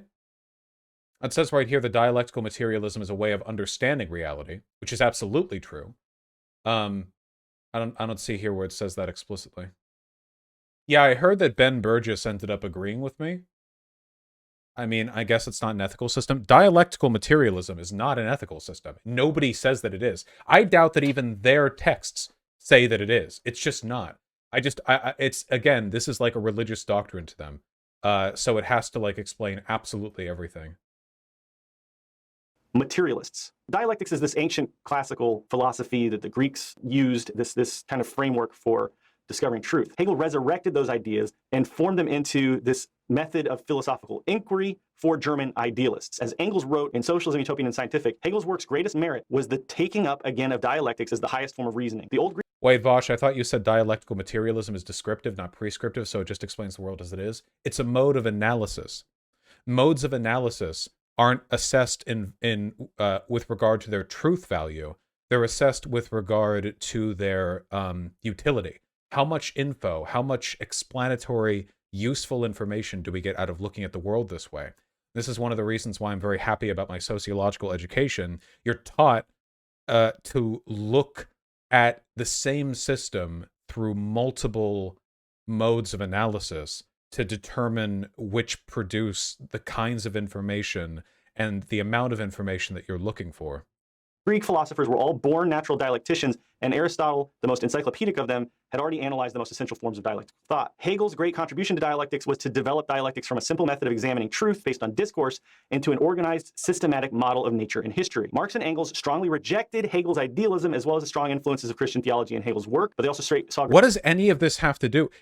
All I said was that Marx was a modernist.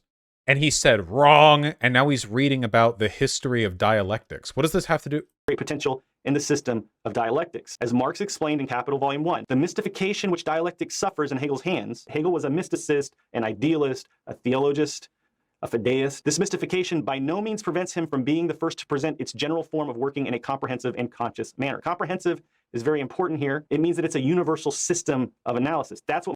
You mean like a modernist system of analysis? You mean like modernists believe that their systems for understanding the world were comprehensive, and that's the primary thing that distinguishes them from postmodern philosophers who think that singular narratives aren't capable of entirely explaining things? You mean what I said? What Marx and Engels liked about it, but they thought there were a lot of problems with the system. They thought the fundamental idea of creating a dialectical system of analysis that could be universally applied to all things phenomena ideas was good and cool, but they didn't like the idealism which permeated Hegel's works. That's why they conceived of materialist dialectics, dialectical materialism. As Marx wrote, yes. Yes, dialectical materialism is a union of the philosophical principle of dialectics to materialist philosophy. Yes. With Hegel, it is standing on its head, which is to say it's idealist. It must be turned right side up again if you discover the rational kernel within the mystical shell. So here's another piece of writing. What does this have to do with what I said? And internal change. We have to understand. I think at this point he's just trying to seem smarter than you by trying to explain where dialectical materialism came from. This is also sophistry by not responding to my point and instead like going on this diatribe of things that agree with the point I said when he then said I was wrong. World. Stated about him. Are you being dishonest or are you ignorant? Because it's got to be one of those two things. Wait, this what? is truth is conscious activity. Hegel and Marx together and said they were both modernists and they're like basically both in the same school of thought and they both talked about material conditions. Hegel was not concerned that much with material conditions because he Wait, what? distinguishes their form of dialectics from Hegel. Vaush just smushed Hegel and Marx together and said they were both modernists and they're like basically both in the same school of thought and they both They're both modernists. What? He doesn't know what modernism is. They were both modernists. That doesn't mean they have the same. He doesn't know it. These are the people who criticize me on theory. They know literally nothing. Absolutely nothing.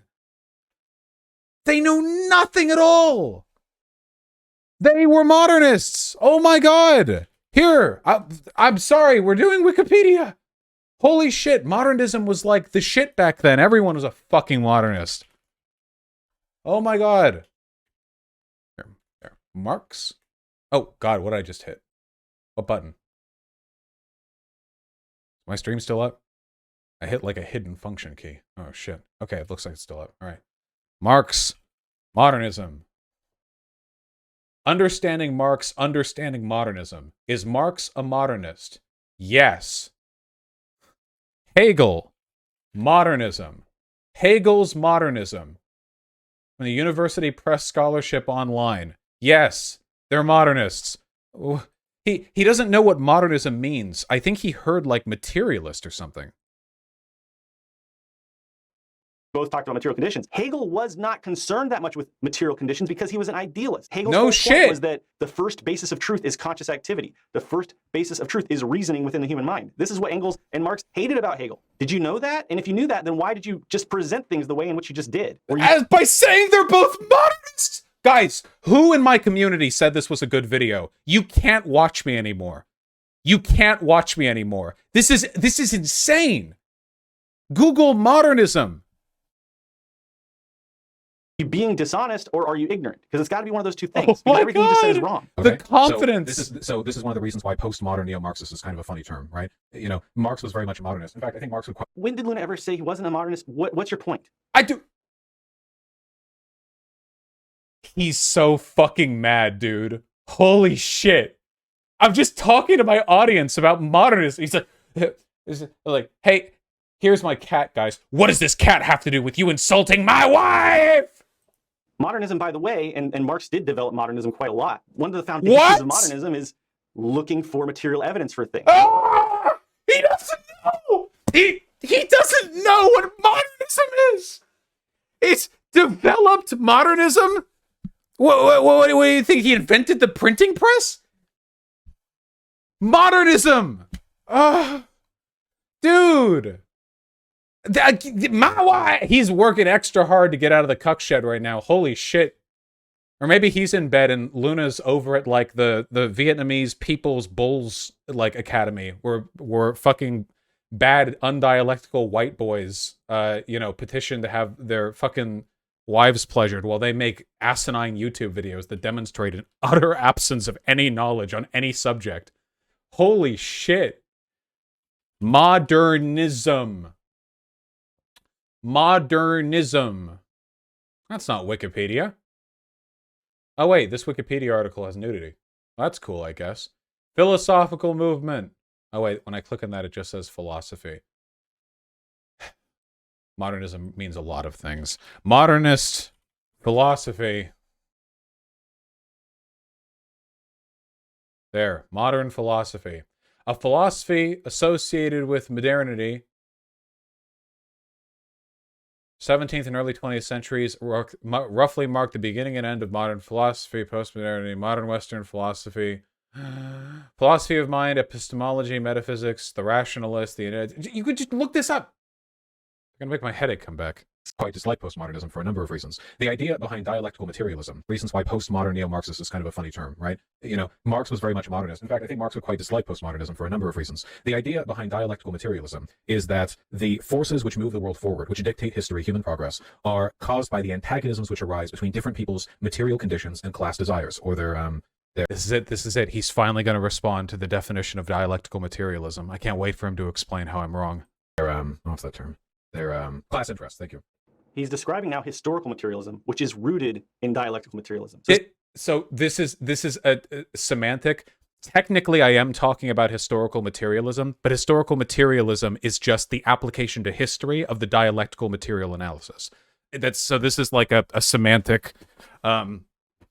This is something where the waters are super muddied. Even Google, for some reason, says that dialectical materialism and historical materialism are interchangeable concepts, but they're not. Historical materialism is the application of dialectical materialism to history. And what's remarkable about that is that Marx and Engels were basically trying to develop a scientific way of looking at history. And they saw class struggle rooted in material conditions as the driving force of history.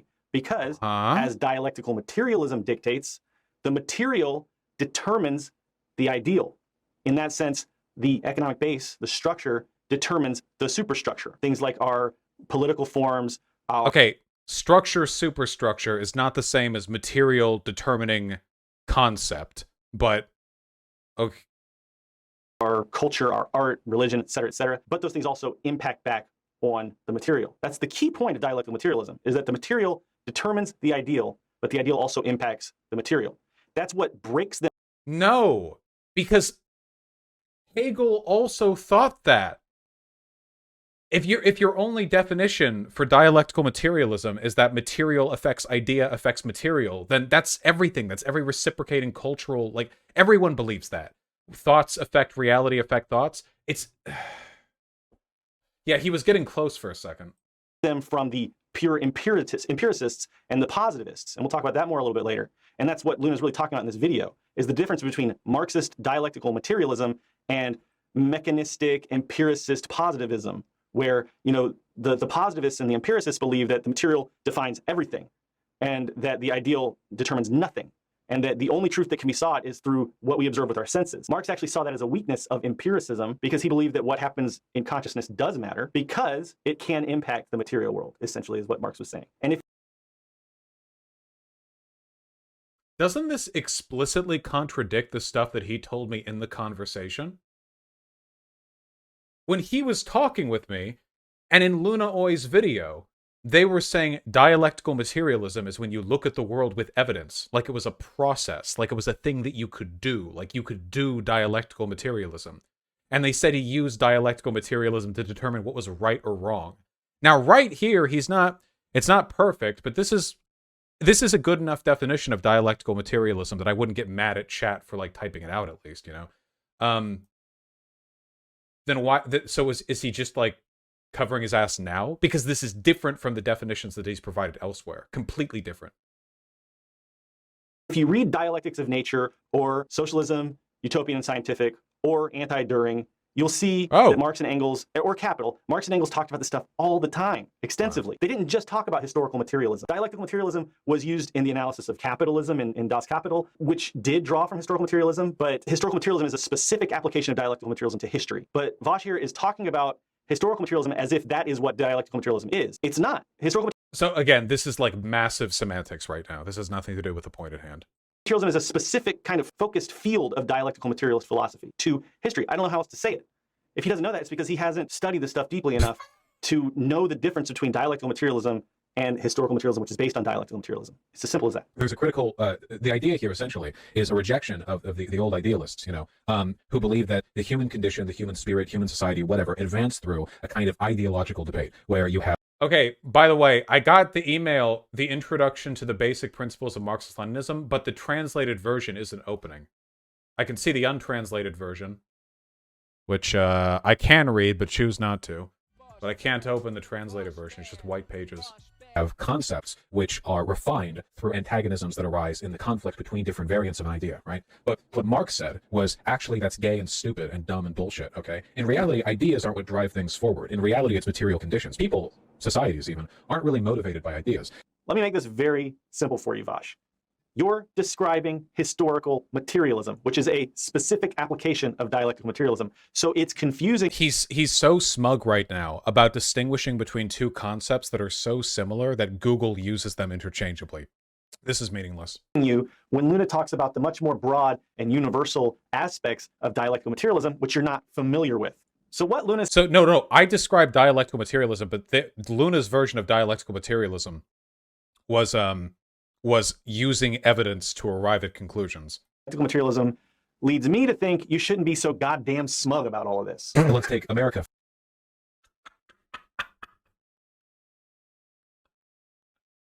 Jesus Christ. He bought himself one hug with that. For example, America was founded, nation, free for all, whatever, but there were slaves and women couldn't vote. Also, white people couldn't vote if they weren't property owners or women, whatever, nobody could vote, basically. Okay.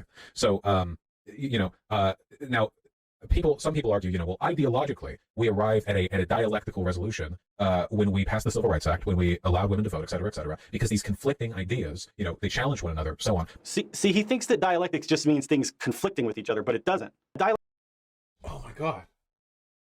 Oh my God. Dialectical idealism is the conflict in the antagonism which arises between inconsistencies in an idea. That is what it is. That is what that is. Dialectical relationship is simply a relationship in when two things influence each other. They can be mutually productive, actually. So for instance, the LGBTQ plus movement and anti-racism can dialectically influence each other in productive ways that benefit both. Conflict is what tends to drive development, and there are a lot of reasons for that, which Luna goes into in her book. But essentially, there are many forms of dialectical... It's like they can't understand arguments that aren't in a textbook to be repeated ad nauseum. Yeah, it's like they can't process information that's not like being produced by the People's Department of Education of Vietnam or whatever. You know what I mean? Like, even if it's the same information, they'll disagree with something and then go on to say things that agree with it, or they'll say information and then indicate they don't understand it by contradicting it when it's expressed in a very slightly different way. Relationships. And dialectical development can take many forms. And to simply say that people argue with each other, that's what dialectics are. I didn't say just people arguing with each other. I said the conflict which arises through the antagonism of contradictory ideas. The different movements butting heads with each other, that's what dialectics are. That's just inaccurate. Dialectical development, not different movements, motion, the same, which is what Marx and Engels called just change. Okay, as things move and change, it leads to changes in quantity, which leads to eventually changes in quality, and that is what dialectical development is. And the motion happens, the change occurs as things impact each other, and that is what dialectical development is. And yes, all things develop dialectically, including the history of the bourgeois state of the United States of America, including the development of capitalism from feudalism, et cetera, et cetera, et cetera. But Vaush just gave a really weird and inaccurate definition of dialectical development that's not rooted in Marx or Engels at all. So like here's Engels describing in perfect detail what dialectical development is. And this is from Luna's curriculum translation on dialectical materialism. We find upon closer investigation that the two poles of an antithesis, positive and negative, are as inseparable as they are opposed, and that despite all their opposition, they mutually interpenetrate, are mixed together. And we find in like manner that cause and effect are conceptions which only hold good in their application to individual cases. But as soon as we consider the individual cases in their general connection with the universe as a whole, they run into each other and they become confounded. This is, by the way, this is literally what I said. This is just a 19th century, no, 20, no, yeah, 19th century writing of what I said.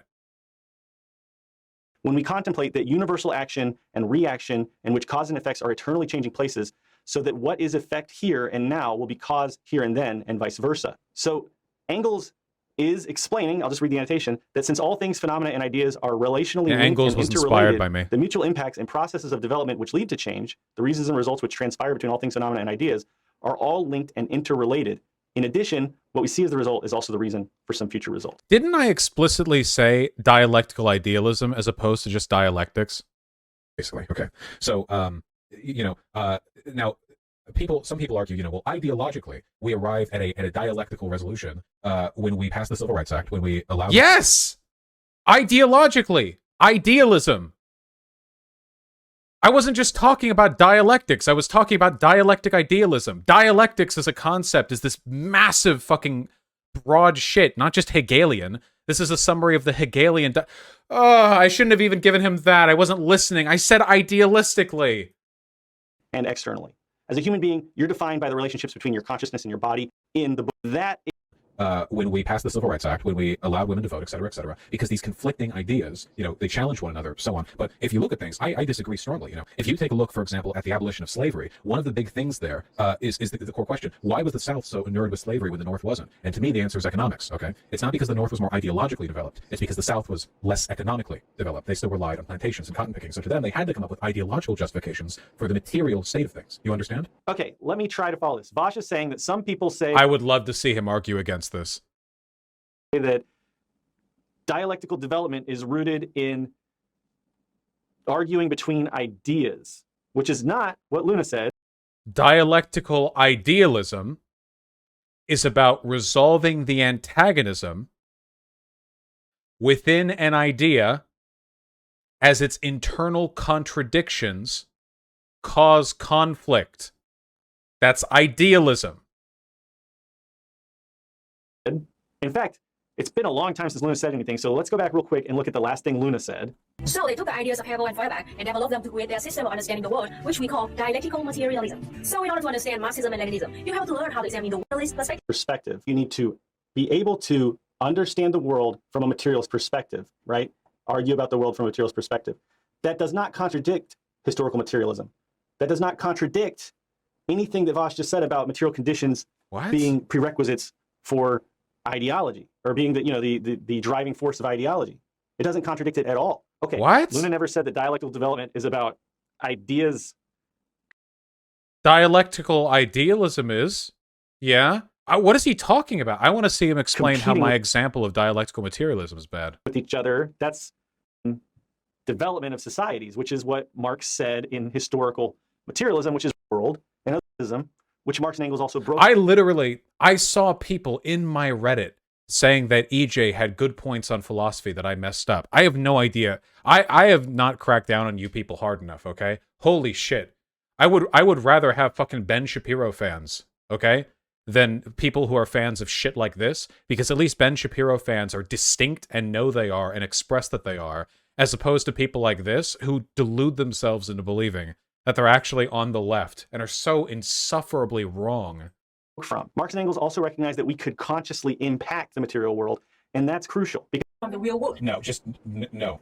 Realist thinking. For now, just remember, dialectical materialism is all about understanding the world by forming arguments which are based on evidence which we get from the real world. Listen, again, dialectical materialism has nothing to do with making arguments based on evidence, okay? Again, this is some kind of weird hashed down version of empiricism, as opposed to like solipsism or something. This is not understanding. Dialectical materialism is about understanding the world through the material conflicts which arise between different groups and the antagonisms they produce. Like, you could replace this with like science. Science is all about understanding the world by forming arguments which are based on evidence we get from the world. Like, this doesn't mean anything. No, just no. I reject. I could be very wrong on this, but no. This is this. I was not very wrong on this. I was very right on this. That was unnecessary modesty on my part. This is the ideological perspective. It's not about the arguments. It's not. It's just that, as opposed to what the non-evidentiary arguments. Yeah, this is empiricism. This is a philosophy concept. This really upsets me because he doesn't understand the relationship between Hegel and Marx and Engels, and he doesn't understand how important it was to Marx that they broke with Hegel's idealism. You have got to understand the historical wife, which led to Marx and Engels discovering these truths about the world. Marx and Engels were not empiricists, and they were not idealists. They had another position, which we call dialectical materialism. They were Germans. Dialectical materialism and empiricism are not in the same Dialectical materialism is a political philosophy and a lens of analysis. Empiricism is an epistemic philosophy.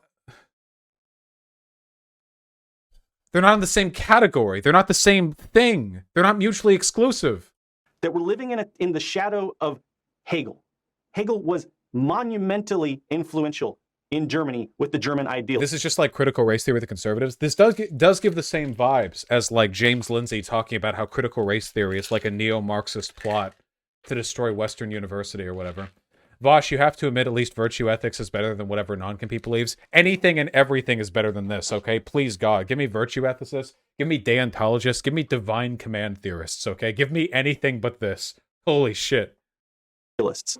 Marx and Engels were young Hegelians. The young Hegelians were idealists who were heavily influenced by Hegel's idealist philosophy. So yes, in the context in which Marx and Engels were developing dialectical materialism, they were absolutely arguing against idealists who believed that reason and logic within the human mind and consciousness alone was the foundational basis of truth. They were saying that's bullshit. We have to base things on evidence. But they also broke from the empiricists, actually. And that's something else that Vaush doesn't understand. I'm so sorry. Like, I feel like I'm doing you guys dirty, but he's misrepresenting this shit so fucking much, okay? You can be an idealist and still be a dialectical materialist. Dialectical materialism is a political philosophy. Idealism and empiricism are epistemic. They deal with the nature of truth. Not truth as in, like, is it true that the working class is oppressed? But, like, the very concept of where truth comes from. It deals with meta-ethics. Dialectical materialism doesn't deal with meta-ethics because it's not an ethical system. So they're not in the same... This is like saying, like, you don't understand, okay? Marx couldn't have been German. He was a communist. Like, these are different categories of shit. And when Luna says that we have to create arguments which are based on evidence which we get from the real world, you also have to realize that this is just the beginning of a 3-part series. Also, idealists would also say we need to create evidence based on the real world. Idealism it doesn't mean that you're a solipsist that doesn't believe in the concept of evidence. It's about the epistemic origin of truth and whether or not truth values can exist outside, like, conceptualization. It's not about evidence. You can be an idealist or an empiricist, but still be a scientist that adheres to the scientific method. And you could be either of those things, any of them, all of them, whatever, and still be or not be a dialectical materialist. Chat, do you get this? I'm sorry, I'm like wounded right now because again, it's like a shotgun spray. Every time this guy opens his mouth, the world gets stupider, and I feel like I'm using like my hands to try to plug up like a fucking broken water main or something. Let me show you something that Vaush did not watch, which is part 2 of Luna's 3-part. Why would I watch part 2? About the differences between empiricism and... He doesn't know what any of these words mean. Many economists were empiricists, meaning they believed that the only source of human knowledge is sensory experience. Empiricists completely rejected all the things that happen to data inside human brain. This was an earlier form of materialism, and Marx was strongly opposed to empiricism because he felt like it opened the door to idealists who rightfully said that the way the mind processes information about the world is important to understanding ourselves and our societies. Marx knew that what happened inside the mind mattered, and this is what led him to examine the dialectical category of content and form. So yes, Marx and Engels... What does that have to do with anything that I said? ...were not the same as empiricists, okay? And if you watch the rest of her series, you would see her say that clearly. No, I know that! You... ...problems that they had with that. The way to find truth was through... It's a social... ...thought that there was more to understanding reality than just sense data. Now, watch the way that Vaush just jumps on like a rhetorical predator onto what he perceives as a teeny tiny little... Oh, hold on.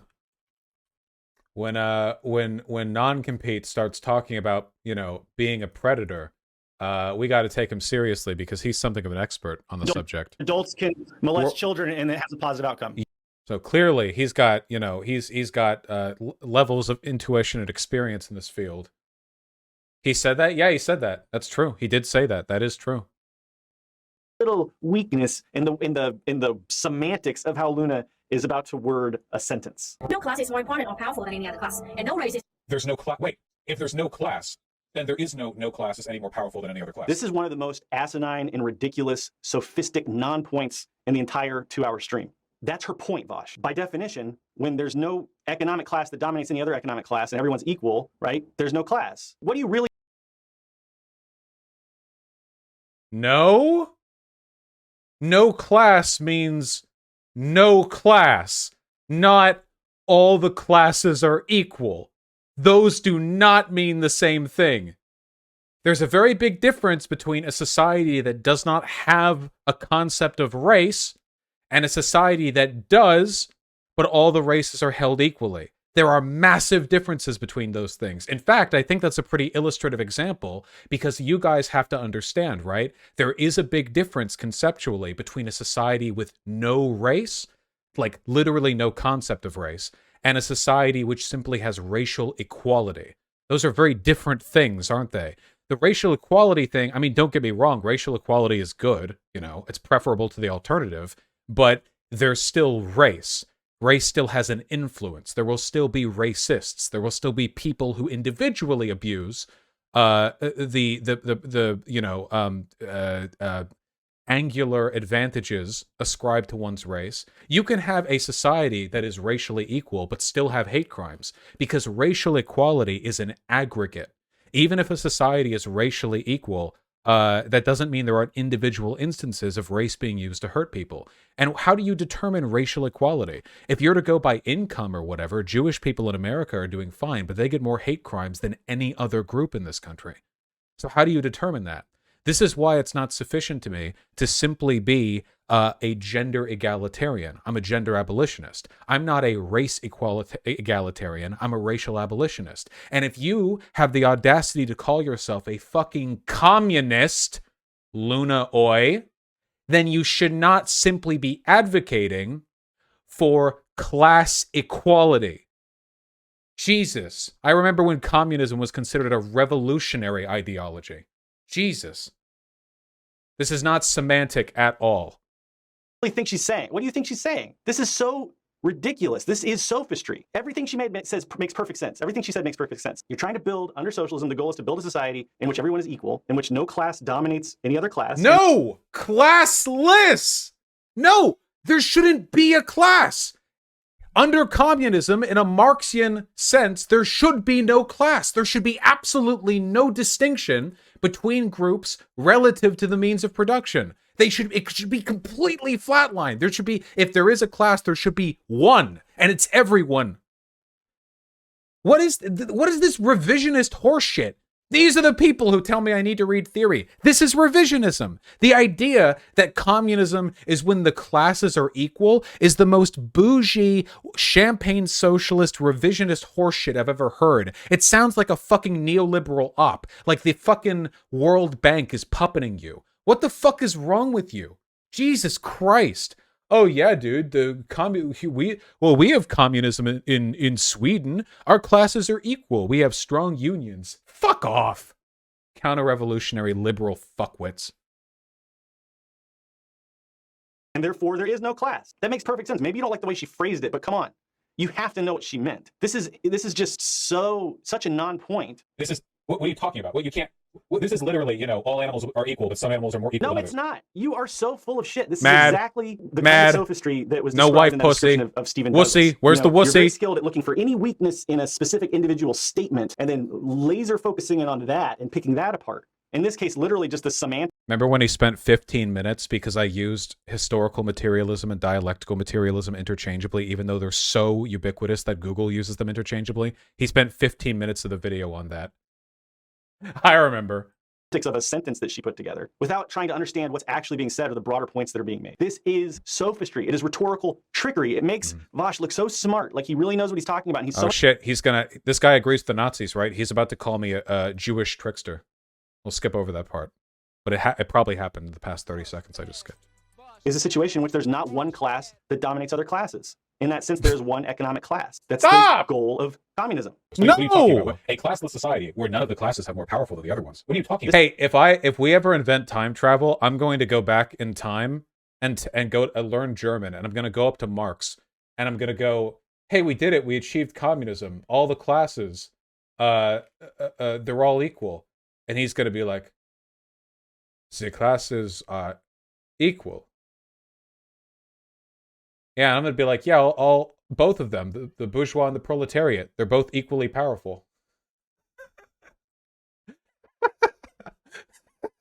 This is just such a, and he goes, I mean, he's just going on about it. It's just a non-point. Pure sophistry, puffery. As a retard warrior, all right? I meet my comrades in battle, all right, regardless of their... Oh, wait. Hold on. Going on about it. It's just a non-point. Pure sophistry, puffery. All right?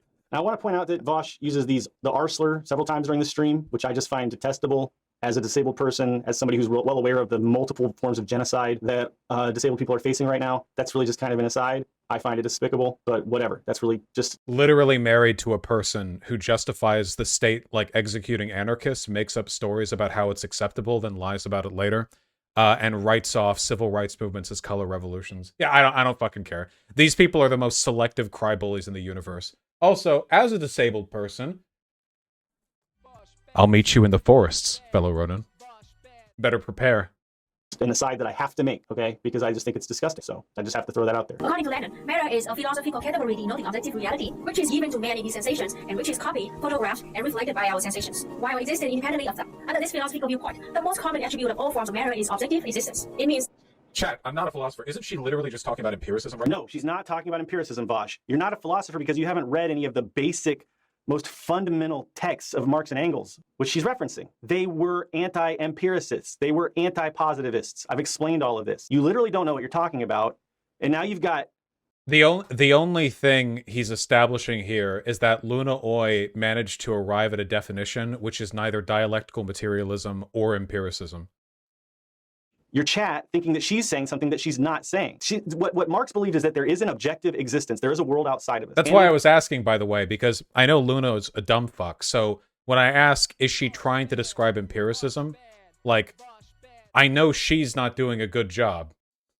Believe that we can obtain empirical data about the world through our senses. We've done this bit. Again, about the objective world. Empiricism is a very specific do, because you're talking about irrelevant things to try to... So if you would pay more materialism or empiricism, start guessing what Luna's going to say, and he gets it totally wrong. So let's hear what Vaush's guess is first. She's going to say that materialist philosophies are tied to an understanding of the world adjacent to the scientific methods process for arriving at understandings of the world. So by connecting empiricism and materialism, she is mistakenly claiming that a philosophical construct like Marxism is as empirically derived from natural evidence as, say, for example, the speed of light is from observation. The problem here is that I feel like all of this the reason she's going on this whole unnecessary tangent is because it sets up some bad philosophy. I mean, I could be totally wrong, but I'm pretty sure that's what she's going to say. Spoiler alert, Vaush is totally wrong. and sends the images, the information into your brain, and based on those images and information, your brain builds consciousness about the world. The reflection of the world varies in each person's mind. For example, for people who were born blind or deaf, their consciousness about the world is very different from people who don't have the same conditions. Blind people can't see, so their world has no color. Deaf people can't hear, so their world doesn't have sound. So it means even though we share one same material world, each of us have a different consciousness about the world. So what creates So just so you know, Vaush, you were completely fucking wrong. But Wait, she's not done yet! Non-compete? And I don't trust you to clip this honestly. So what if I just find that part from my own video? Yeah, if you speed it up so quickly, we have no fucking idea what's going on. What part of the video? you've already got your chat. He's so mad. So what creates Just so you know. 1 hour, 18 minutes. My God. What a run.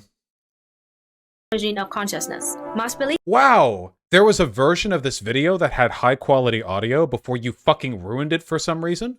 that consciousness emerges from social activities, specifically language and labor. Basically, must believe that we develop the world doesn't have sound. So it means even though who don't have the same conditions. Blind people can't see, so their world has no color. Deaf people can't hear, so their world doesn't have sound. So it means even though You can see me concentrating down here because I'm waiting for the point to be made. we share one same material world, each of us have a different consciousness about the world. So what creates consciousness? Marx and Engels argued for the social origin of consciousness. Marx believed that consciousness emerges from social activities, specifically language and labor. Basically, Marx believed that we develop consciousness from interacting with each other and from interacting with our No.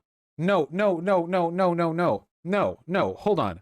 The development of consciousness, like class consciousness, relates to your experiences regarding yourself and the world around you. That's not the same as internal sentience, which is what she was referring to beforehand. The consciousness that she was referring to beforehand was the purported distinction between empirical reality and experiential consciousness. But that's not the same thing as consciousness in the... I think she said like another dumb thing. But if there's a rebuttal, let's find out. No, Vaush, you were completely fucking wrong, but you've already got your chat believing that she's going to be talking about that she's conflating Marxism and dialectical materialism with empiricism and physicalism, and she's you've already planted that seed in their head. So now that's what they're going to come away from this thinking is that she said something that she didn't.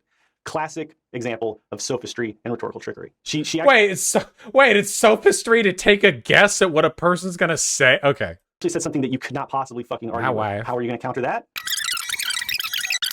Wait. How are you demonstrating that I was wrong if you're not even showing what she says? Wait, You're like, he was wrong when he predicted what she was going to say. You're not showing me what she said. You're going to wait for Luna to say something, some sentence, some little snippet that you can go and start rhetorically attacking. You can actually...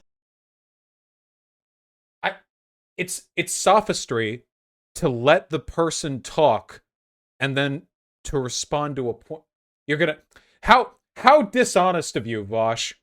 By listening to a person and then only saying something after they've made their point or when you have something to say. But he's so mad, dude. Holy shit. Maybe he was in the cuck shed before this whole shit went down, you know? Maybe he was already, like, in a good boy point debt. You know what I mean? And, like, this is only added to it. Like when this whole thing started, like, he was already, like, 60 days away from even getting to see her, like, topless. And now he's, like, half a year away, and he's just taking it out on me. For anyone who thinks that I'm being very unfair with these jokes, like, it's so obvious that Non-Compete, A, has no fucking clue what he's saying, and B, is just mad that I made fun of his wife. So yeah, I don't care. Like if that's what you're going into this with, like I don't care. Sure, if that's the axle upon which you rotate, then yeah, I will make fun of you for that. Yeah, I think that's fair. I don't think that's wrong or bigoted or anything else. Actually see the look on Vaush's face as he's listening carefully, waiting for something to change the subject, because what he... Yes, I listened and waited. It's sophistry if I interrupt people constantly. It's sophistry if I let them talk for a while before responding. Like, it's sophistry when you argue with my wife. He was building up earlier was full of shit, and now he knows that. So now he's trying to find something else to kind of like zigzag to. This is sophistry. This is rhetorical trickery. So watch what he does. Consciousness emerges from social activities, specifically language and labor. Basically, must believe that we develop consciousness from interacting with each other and from interacting with our... No. So notice that he's not going to go back and address that he was wrong earlier and that everything he said was bullshit and she didn't say what he predicted or guessed she was going to say. He doesn't address that at all because what... Yeah, that's just how live reacting to stuff goes sometimes. Sometimes you say, I could be wrong, but I think they're going to say this. And then they don't say it. And I don't immediately just end my live stream and commit seppuku. Jesus Christ. What? You disrespected my wife, and you didn't even have the audacity to kill yourself after what you one bit you'd made about predicting the future was incorrect. What he did was he found a little what he sees as a weak point that he can attack rhetorically. So let's see what he says now. Well, it's always rhetorically. I'm disagreeing with the substance of the... Okay. Ignoring all the bullshit he said earlier that, you know, she blew out of the water with what she actually said. Instead, he finds this point to rhetorically attack. No, hold on. The development of consciousness, like class consciousness, relates to your experiences regarding yourself. Oh, you have no fucking clue at all what she's talking about or what you're talking about. She's not talking about class consciousness. What? Where did you pull that from? Consciousness emerges from social activities, specifically language and labor. Basically, must believe that we develop consciousness from interacting with each other and from interacting with our... No. She's actually talking about just consciousness, like human thought. She's not talking about class consciousness. This is the weirdest deflection I've ever seen. Let's listen. Let's continue listening. The world around you. That's not the same as internal sentience, which is what she was referring to beforehand. So why are you talking about class consciousness? The consciousness that she was referring to beforehand was the purported distinction between empirical reality and experiential consciousness. But that's not the same thing as consciousness in the relation between yourself and the world around you. Those are different things. What are you talking about? Why did you bring up class consciousness? First of all, she's not talking about class consciousness. Second of all, she's talking about consciousness as the internal processes of the human mind, the ideas that we have, the thoughts that we have, those processes, and the relationships between ideas within the human mind. Yeah, I'll acknowledge this. I thought she was talking about class consciousness for two reasons.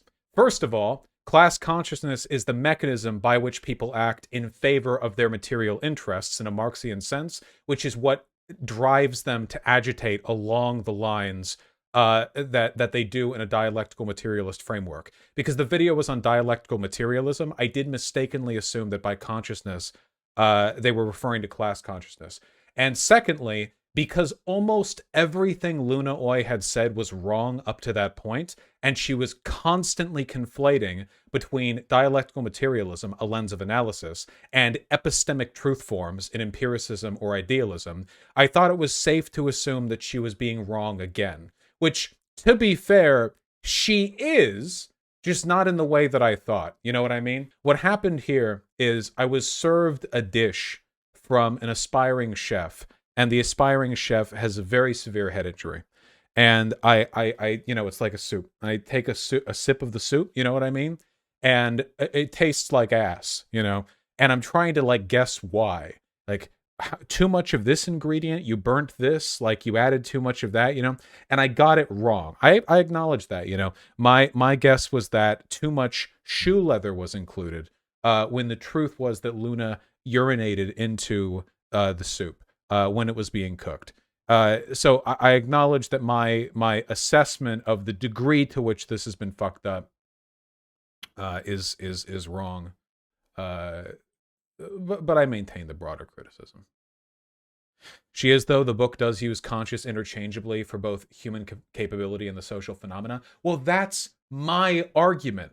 I think, and I still believe this, and I'm right, as I always am, I think, okay, have you guys ever heard the most insufferable socialists in the world use the term, like, scientific Marxism?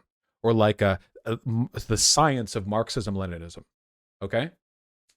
So, here's the thing. I've said this before, and I'll say it again, okay? Dialectical materialism is a lens of analysis. It is a mode of understanding the world, okay? It is not the scientific method. Historically, authoritarian governments have made an effort to conflate empirical analysis with political analysis, and in so doing, they argue that their positions are derived from the scientific method, that there is a scientific truth to what they say. Luna Oi does this constantly in her video, and is very dumb for doing it. Let me repeat this to you guys, okay? Political philosophy can never be scientific. Science is directly a product of empirical analysis. Obviously, there's like the epistemology of science to take into account here, but science as a method is about engaging with the empirical. You measure, you analyze, you take results, you repeat, repeatability being very important there. But political analysis usually entails some degree of normative construction, and that is an ethical thing. At the end of the day, whether or not, you know, the working class is oppressed depends on a great many definitions and understandings, which are ultimately subjective. It is difficult to arrive at such a conclusion simply through scientific analysis. This is the is-ought distinction. You know, you can science all you want, but at the end of the day, when it comes to whether or not we should do something, and political philosophy does entail that, Marxism-Leninism entails that, socialism entails that. If you're a socialist, then you believe prescriptively in the you know, application of socialist theory. That is an ought, and you can't arrive at those through science. I can't believe you're denying this man access to his wife's love. Please tell me that you understand what I'm saying. Can you not use social scientific methodology to justify the effectiveness of your political prescriptions? Yes, you can, but effectiveness towards an ethical goal, okay? So here's where empiricism comes into political philosophy, okay? You can argue, for example, that a given distribution of polling booths empirically increases accessibility to voting for more Americans. Like, you can do like the math and like road routes and like speed limits and go like, okay, this distribution of voting booths gives people the greatest degree of accessibility to voting within a given area for a given budget. You can do that mathematically, scientifically. You can do that with no consideration for ethics. But science will not tell you why it's good that people can vote. It can't. It will never. And that is the reason why when people tell you that they have a political philosophy, which is scientific in nature, you should immediately beat them to death. No, you should disagree with them on Twitter, because these people don't exist in real life. They'd have to leave their basements. Yeah, it's something to keep in mind. So that conflation was made constantly in Luna Oi's video, and I do not apologize for believing that she would continue in that misconception. That's what she's talking about. Your consciousness has a relationship with the physical world, which is what she's trying to explain. But you're not listening. You're going off about some All right, I'm bored now. definitions Got to get to the best parts of the videos. He's reading chat. Ooh, that's fun. you distribute to them. It's embarrassing. Vaush, she is mixing up different words with different definitions in different contexts to create an exquisite word salad. No, True. she's not. She's explaining the relationship Wait, respond to more of my chats. There are probably some that call you both like dumb. Like, respond to all of them. Don't just respond to one. That's sophistry. between consciousness and reality as Marx defined it. Let's go look at the transcript of the video. Class consciousness, What? 0 results. Consciousness, 27 results. She's not talking about class consciousness. You fuck. Right, it's not my fault you guys misuse definitions constantly.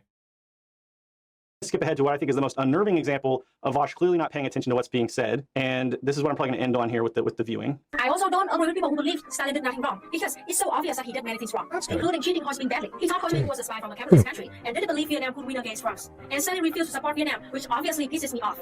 But that doesn't mean I want to. The only fucking thing she has on Stalin is that. See, that's not the only things that she has on Stalin. It's Nah, if you're like, I do think Stalin did something wrong. They disagreed with the glorious foundational leader of my state, the People's Republic of Vietnam, glory be. Yeah, no, that's funny as fuck. Stay mad, wife guy. Wife guy. one example she used. This is another example of just looking for one little rhetorical opening. This is phenomenon which he's attacking, not the essence of what she's saying. She gave one example, and then you're twisting it to make it sound like she only has one example. And I know you're laughing, so you can go back and say it was just a joke. I'm still because that's laughing. Another tactic of sophistry. But that's what you're doing. You're basically programming this into your audience's head. You're convincing your audience that this is. Can you imagine if somebody was like, "Yeah, I do think Hitler did something wrong. He he killed American soldiers." Wouldn't that be a bit sussy? That'd be a little bit sussy. I think personally, in my opinion, that would be a little bit sussy. I think that might be indicative of a few things. The case, but then you're also giving yourself some plausible deniability with your little laughing. But that's not the gross. Thankfully, I don't That's have a coming- wife, so I'm not forced into making dumb country arguments. she's been brainwashed by. Oh my god. waste all my time arguing about whether Stalin was essentially good or essentially bad. What a waste of time. Speaking of Ho Chi Minh, the great leader of Vietnam, he also made mistakes. In my opinion, his most serious mistake was the land reforms in the 50s. My family Oh, never this is it. Yes, this is it. This is the thing that she got mad over. were victims, so I do know about that very well. In the earlier 90s, Luna's talking now about her family. She said, my family members were victims. That's how she sets this up. So if Vaush is actually listening Very serious wife guy look right here. You better listen to my wife. and paying attention to what she's saying, then in my mind, there's really no excuse for the reaction he's about to have. And a lot of people have tried to excuse this, but I find it inexcusable. What we have here is Luna, who is a human being, talking about her very deep personal experiences. Oh, wow. Yeah, you're really laying out the best and most convincing defenses a wife guy can. Wow, your wife is a person? Remember when he came on and talked with me, and he was like, don't you see it's bad to call her a stepchild of the Vietnamese state? And I'm like, what? Well, I was insulting her, so no, I feel like it fit with the insult. He was like, well, I recognize my wife as a human. Jesus. With her family, her grandfather, who, by the way, was a complicated man. Okay, Luna will tell the story, but there are parts that she leaves out, so I'll add those as we continue. in the 50s, the North of Vietnam wanted to build a communist society while we were fighting against France. Ho Chi Minh wanted to redistribute the farmland so everyone would have their own farm, their own means of production. My family was super rich back then. Okay, she said my family's super rich back then. So here's the story. I know. More of the story that she tells in this video. Luna's grandfather was a rich landlord, but What the fuck does your wife's family life story have to do with me, the cool part of this video? through the fascist occupation from that point of Japan, when Japan occupied Vietnam, from that point on, Luna's grandparents both starved. Luna's grandmother had health problems for the rest of her life from the starvation that she suffered through under the occupation of the Japanese fascists in Vietnam. During the Battle of Dien Bien Phu, Luna's grandfather, who at that time really was still a landowner and still exploitative, but also had gone through starvation, was suffering in his own way. Okay. Right? You know, I'm just telling you what happened, right? I'm not making any judgments one way or the other. But he took a bicycle loaded with rice and walked it from Thanh Hoa to Dien Bien Phu. You know, it was a weeks-long journey, and he I had to do that in college once, back before I got a car for groceries. participated in the Battle of Dien Bien Phu in that way. And what she's talking about here, I think, is really germane and relevant to why I'm bringing this up. She's talking about the differences between essence and phenomenon. What Vaush is doing is he's looking for little phenomena that he can go and pick apart while ignoring the essence of what's being discussed. So Luna says, my family were victims of these reprisals, of this, you know, you'll hear the rest of the story. Well, no, so far all she said was my family was rich. That's it. But Vaush is not trying to understand the essence of the full story of what she's saying. He's locked in trying to find things to pick apart. What He's looking story? For little phenomena What? to rhetorically attack, because he can't attack the whole, because he doesn't understand the whole. So let's keep going. We were landlords for maybe 100 years, and we Okay, so see, I laugh at the "we were landlords for like 100 years." Listen, I get a lot of tankies saying that I'm like some Hollywood CIA plant. I don't give a fuck. It's funny. Okay, I don't care. Well, if you knew my wife and knew the whole history of her entire lineage, then you would know it's actually less funny than you thought it was. All right, dude. Oh shit, lot of land. The communists in my grandparents' village implemented that order in a horrible way. They took everything from my grandparents, even the shirt on my grandma's body. They tortured my grandpa for days in the big yard of the village. Notice how I instantly stopped laughing the moment they start talking about like the attacking the family. Let me slow down just so like you can see the incredible physical obviousness with which I'm not laughing. And we own shitload of land. The communists in my grandparents' village implemented that order in a horrible way. They took everything from my grandparents, even the shirt on my grandma's body. They tortured my grandpa for days in the big yard. Yeah, that was pretty immediate. Damn, that's incredible. Of the village. People are saying, oh, he wasn't laughing at your grandparents' torture. Look at the faces he's making in the smirk as Luna describes the ways in which her family was tortured. And remember, she opened this whole discussion by saying, Really? I'm literally doing the cringing face. A smirk? Have you seen me smirk? That face is an emote in my chat. What?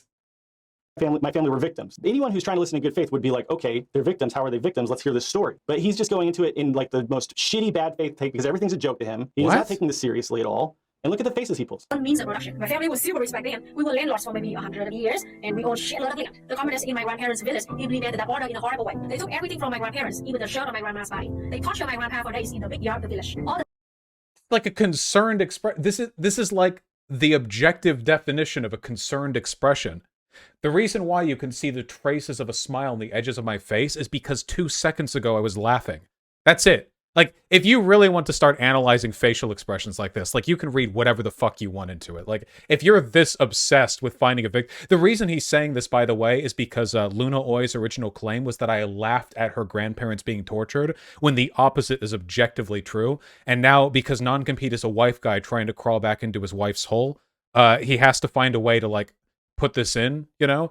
So he can't say that I laughed at it because it's clearly not true. So he has to be like, well, in his face there were secretly expressions that conveyed his dislike. Oh, by the way, also very ableist of him. The peasants who worked for my grandparents took the chance to get revenge too. It was a very traumatizing. Look, with the more time passes, the smile at the corner of my lips fades. You can actually see it happen, sped up. Look, I had a laugh just 2 seconds ago, and then it very clearly falls from my face. All the peasants who worked for my grandparents took the chance to get revenge too. It was a very traumatizing memory for both of my grandparents. So in 1956, Ho Chi Minh realized what he did wrong, and look at that very smug expression. Yeah, you can read whatever you want into it. he made it. What she's saying is Ho Chi Minh did not order this to happen. The people, the peasants on the ground in her village, took the opportunity to torture her grandfather and take revenge. And then as soon as Ho Chi Minh heard about it, he put a stop to it. That's what she's saying. This is how Vaush reacts to this story. In our National Assembly in the same year, he cried and apologized to the whole nation. My family understood that his original order was not that brutal. His original order was not that brutal. The order was to seize the land only. He didn't foresee... I'm sorry, is Ho Chi Minh like brain dead? Hey, peasantry, seize the land. There will definitely be no murders or rapes that happen here. Is this a joke? Hey, peasantry, can you seize your landlord's property, the millions of you? Don't do anything bad, like just... What was the name of this historical event? The seizure of the land under Ho Chi Minh? What was the name of the event? Was there like a historical... Usually there's a name. Land reform in Vietnam. Began in the political turmoil following World War II, in which a civil war pitted the communist Viet Minh against the French colonists and their supporters, a group which included Luna Oi's parents, apparently, or grandparents, sorry. Landlords, land reform program, the Viet Minh. Communists were given a strong base of support among the 80% of the Vietnamese people who lived in rural areas. Land reform was accomplished from 1954 to 1956 by confiscating and redistributing land owned by landlords to poor and landless peasants. This program resulted in executions of landlords and reactionaries, estimating most reliably 13,500 killed and resistance, including rioting in the countryside. The North Vietnamese government apologized for the excesses and attempted to rectify errors. This is them taking the blame. Wait, I don't understand why Non-Compete is doing a racism here by removing the agency of a POC king, Ho Chi Minh. If they apologized for their excesses and attempted to rectify their errors, they're taking responsibility for it. Yeah, no shit. If you enable the seizure of land, it's going to lead to a fuck ton of murder and rape. Yeah, like the fact that Luna Oi's grandparents survived is I mean, like probably a decent chance that they wouldn't have. They probably knew people who were killed. Like, Jesus, what did I do here? What was going to happen. This was a failure that Ho Chi Minh made, by the way, and that's Okay. his point. The failure was he did not foresee it, and he did not have enough control and oversight in the implementation, and that's what he apologized for. And this is a deeply personal story for Luna's family, and that apology was very important for Luna's family. By You made jokes in a video. You didn't even take into account the entire history of my wife's family. This is very serious. You're very upset. Very rude of you, my wife. the way, Luna's grandfather never fled after this. He stayed in that village. His big mansion was partitioned up. The land was partitioned up, and he lived in like what used to be a warehouse until the day he died. A little tiny shack, basically. And he was content. He stayed and he helped try to rebuild after the revolution, even though he was tortured, even though he was attacked, even though his land was seized. And Luna and I both think, rightfully so, it is true that he Wait, I'm sorry. Is this really the language here? Hold on. Wait, is this actually the North Vietnamese Politburo's directive issued on May 4th? Holy shit! The previously issued directive of the Central Committee on Mass Mobilization has explained clearly our mass mobilization policy. This discusses tactical directions for the campaign that you comrades can rely on while you carry out the policy of the party and the government. The punishment of reactionary and evil landlords. In this campaign, we must execute a number of reactionary or evil landlords. Wait, is this real? Journal of Vietnamese Studies? Is this the... Wait, did we not anticipate what this might lead to? This can't be real. Wait, hold on. This can't be real. Why would they even apologize? Hold on. Vietnam Politburo Directive.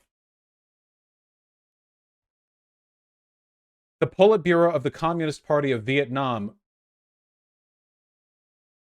That was the name of the organization. Yeah, is this like CIA propaganda? Wait, hold on. In our current situation, the number of executions is fixed in principle at the ratio of 1 per 1,000 people of the total population of the free areas. They had a quota? What the fuck?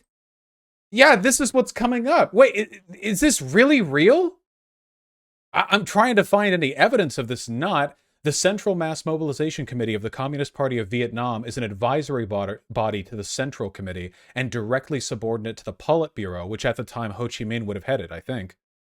Human lives are an important matter. It is not that we do not want to execute those who deserve execution, but the number of executions should not be too many. If so, it would make it difficult for people to agree with us. Jesus Christ!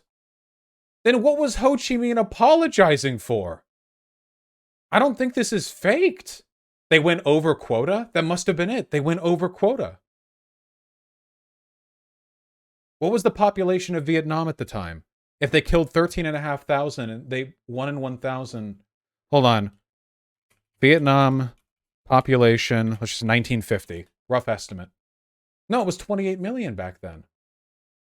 They wouldn't have even met the quota. They should have killed more people? What is happening here? They were under quota. Maybe that's what Ho Chi Minh apologized for. He's like, I'm sorry, guys. I said 1 in 1,000. We couldn't make it happen. What the fuck? What the fuck? Hold on. Demographics of Vietnam. Yeah, about 28 million back then. Okay, all right. Okay, let's just move on. What do Vietnamese history textbooks teach about the Sino-Vietnamese War? Next to nothing. If you're curious what the textbook has to say, let me translate. The struggle to defend our northern border. China is our close, dear neighbor. In our revolutionary struggle, the two people were closely united and generously supported each other. However, in 1978, China carried out several actions that damaged the good, intimate relationship between the two people, such as skirmishing our border, cutting off aid, withdrawing experts. More seriously, in the morning of the 17th of February 1979, China sent 32 divisions to attack along our border. To protect our fatherland, our army, and people, remember, guys,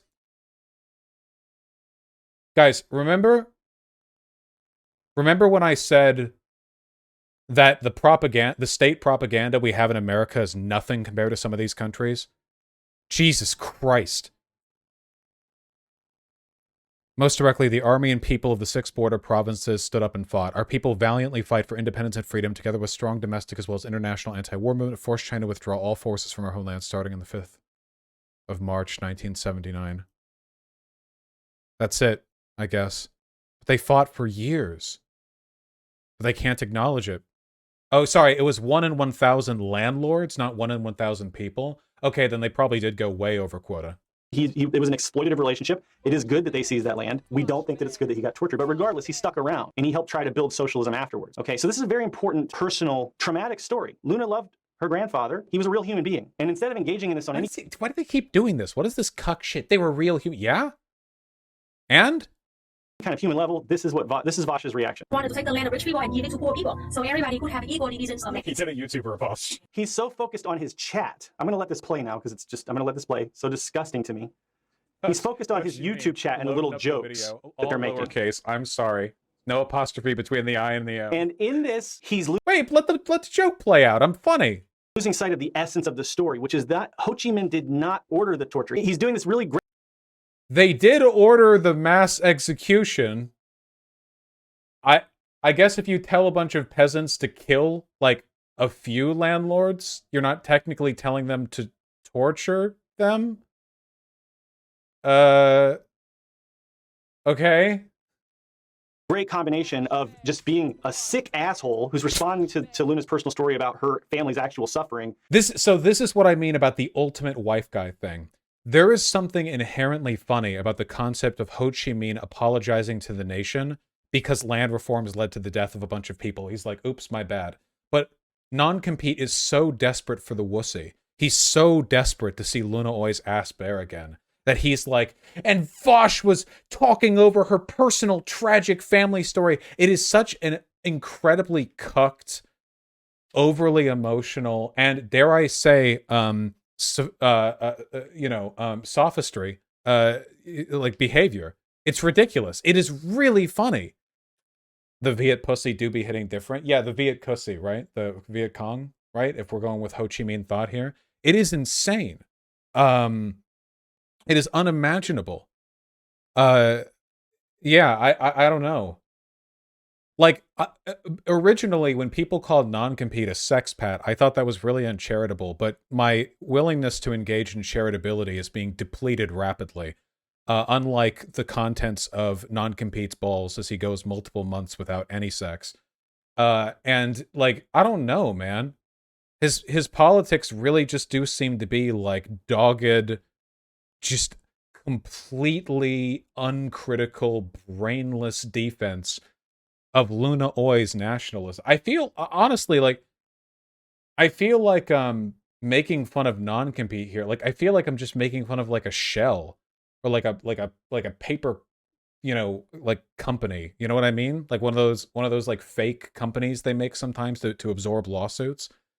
Like I think this guy will just defend anything Luna Oi says or does. So yeah, but Luna Oi will never talk to me. And if she did, she would probably call me racist for like anything and everything I've ever said. Though I do distinguish, by the way, that there is nothing racist about making fun of a nationalist for being obsessed with their national origin, you know? Very true. Non-Compete and Luna Oi got mad at Keffels for this. With like memes and jokes, but he's also distorting the essence of what actually happened. What essence? Because again, what is he talking about? Did not order the tortures, and what he was apologizing. Just ordered the killings. Like that is where he's at right now. You know, the funniest thing is that if Luna Oi's grandparents had been killed and Ho Chi Minh hadn't apologized because they'd met quota, Luna Oi would defend it. You guys know that, right? There's a 100% chance of that being the case. If Luna Oi's grandparents had actually been killed in the land seizures, she would be like, you know, my counter-revolutionary, like, landlord grandparents were evil, and, you know, killing them was unnecessary. Like, the only reason they care about this is because they happened not to die, and because Ho Chi Minh admitted fault. If Ho Chi Minh hadn't admitted fault, they wouldn't acknowledge fault. And if it hadn't happened at all, like, yeah, there's nothing here. For was simply not foreseeing that that would happen and not having more control. But now the whole chat's talking, oh, sorry about the torture, Logan politology, deep side before speech, right? They're not focused on what's actually being said, and so they get a distorted understanding of what Luna's saying. No wonder he couldn't effectively explain why the Holocaust was bad. Yeah, did Ho Chi Minh ever write anything on why the Holocaust was bad? Because if not, I'm sorry, what is the Communist Party's Vietnam's official position on the Holocaust? If they don't have one, then it wouldn't surprise me that they don't know why it's bad. Now Vaush laughs hysterically for a very long time. I'm a funny guy. I didn't want to have to make this public ad. Yeah. No, this public address is demonetized, guys. He doesn't understand what happened. Monetize this. He doesn't care. He doesn't care about the truth. He doesn't care about the essence. As a sophist, the Politburo has have we removed ads from this public ad? Yeah, the fact that we now know about the murder quota does make this quite a bit funnier. As a rhetorical trickster, he's just looking for little points that he can attack rhetorically, deflect, Did he distort, just misinform. He's calling me Jewish. I think he is. This guy, he thinks the Nazis had a point. Yeah, I don't know. So what he does throughout this whole video. This is his reaction to the story of a Vietnamese woman talking about the torture of her grandfather. Well, no, it's about Ho Chi Minh doing a gamer YouTuber apology, but, you know. Fuck. Okay. But he didn't predict that the local communists and local peasants would take everything and even torture those rich people. Maybe he should have factored in the material conditions. Unironically, though. Found This is Vaush. I'm going to end it here.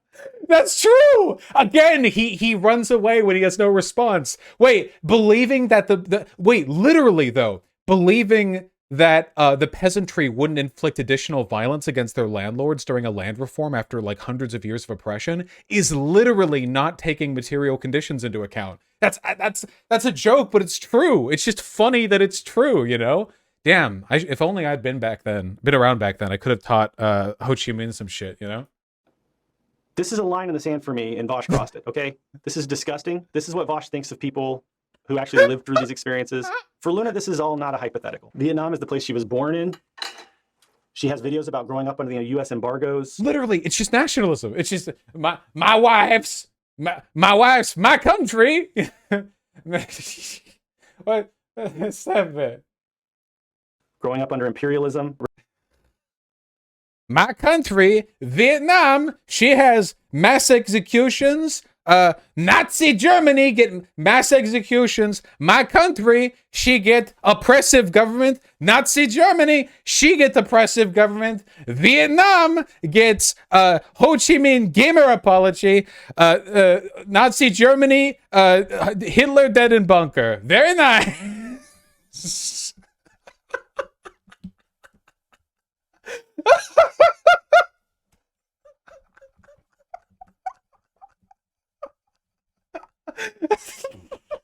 Great success. Hitler did very nice.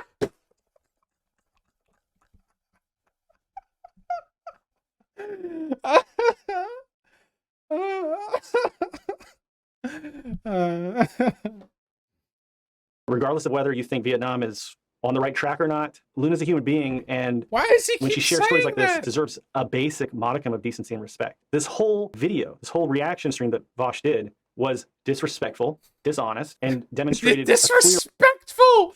Who? Keep in mind, like at this point, Luna's already called me everything under the sun, including a pedophile. You know what I mean?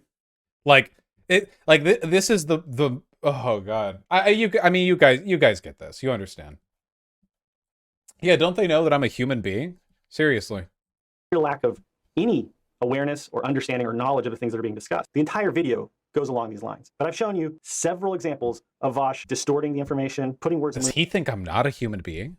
Is it because I'm autistic? Do you think that You think he keeps saying that to emphasize the superiority of him and his wife over me?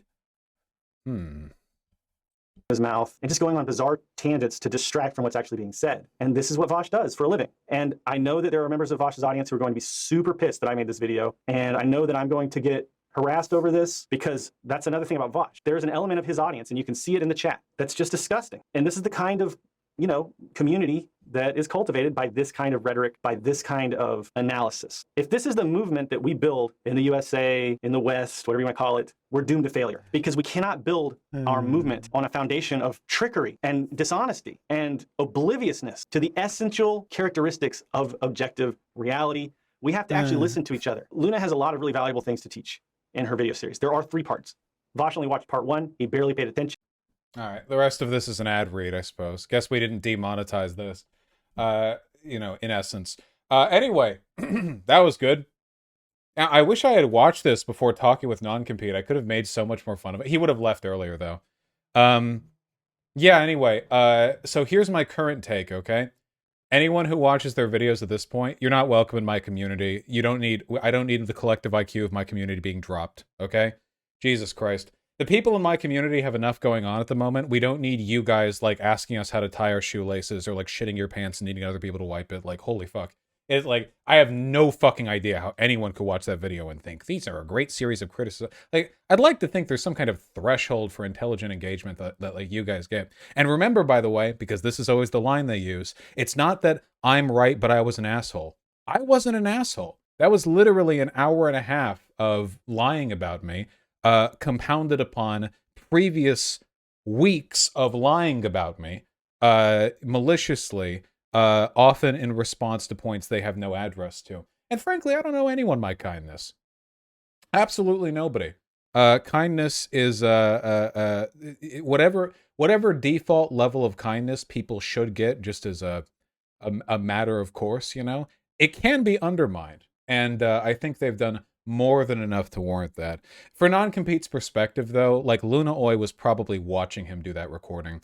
In the Cope stream, which I guess we're going to look at tomorrow or whatever, as soon as NonCompete stopped talking with me on stream, immediately, like, Luna Oi, like, stepped right in. Like, I think she was there the whole debate, and she was probably there the whole time, too. It wouldn't surprise me if NonCompete, and this isn't a joke, this isn't a bit, I'm not doing this for, like, meme points or whatever. It wouldn't surprise me if NonCompete was in an abusive relationship. I don't know if there's some kind of economic imbalance to take advantage of here, if it's purely, like, an emotional abuse thing, but, like, NonCompete is point for point demonstrating, like, every symptom of having a hyper-controlling abusive partner that I've ever seen, framed through online content creation. I mean, if you were to look at online content creation, like, what signs could manifest through that medium, you know? NonCompete, listen up, okay? I don't know about your wife, but I hope you're doing okay, all right? Because I know I'm not really arguing with you, right? I'm arguing with your, like, imposed expectations from Lunoy. So, yeah. Yeah, so good luck with that. Yeah. Yeah, blink twice if you need help situation. Holy fuck. Yeah, I don't know. Now I feel bad. Yeah, well, yeah, I mean, obviously that doesn't absolve him of his behavior, like, either way. But, you know, if we want to talk about, like, who has a tendency towards kindness, I'd say the fact that after all the shit that NonCompete has said about me, the fact that I would be willing to forgive him if he moved away from that relationship and, like, apologized speaks to greater character on my part than any of the fucks who smear me 24/7 have ever demonstrated. Luna Oi, however, is gonna have to do some wild shit. Luna would have to, well, maybe she could start by becoming a socialist. Didn't you say you wouldn't kick people out of your community like last stream? Oh, I'm not actually gonna, like, look through people's fucking search history or whatever. I'm just saying, like, you're cringe, you know? Vaush, stop trying to break people up, you shady bitch, you. Yeah, if me telling, EJ to take care of himself was trying to break people up, then that was a very low threshold. I haven't even seduced him, you know? I was so shocked that the directive was so direct regarding the landlord killings. I think that usually my big issue is research. If there's somebody who is wrong as often as Luna Oi is, it's probably reasonable to assume they're wrong in like 40 other ways that I haven't even picked up on, you know? If anything, comprehensiveness is the issue. Like, it's really like, you guys know how when you are, like, when I bring a fascist on, remember the porn Nazi? When I argued with the porn Nazi, every time he opened his mouth and said something, like, if I were to comprehensively explain how he was wrong, I'd have to write a book. Like, every time he said a thing, like, I would have to write an entire treatise on, like, epistemic thought, like epistemology to begin with, you know, history, like physics. Like I would have like everything he said was so wrong that you'd have to run through everything to get to it. Yeah. Luna Oi is like basically the same like deal, right? It's just hard to run into. Yeah, 4-dimensionally wrong. Here's a trade-off for you guys for a bit. There you go.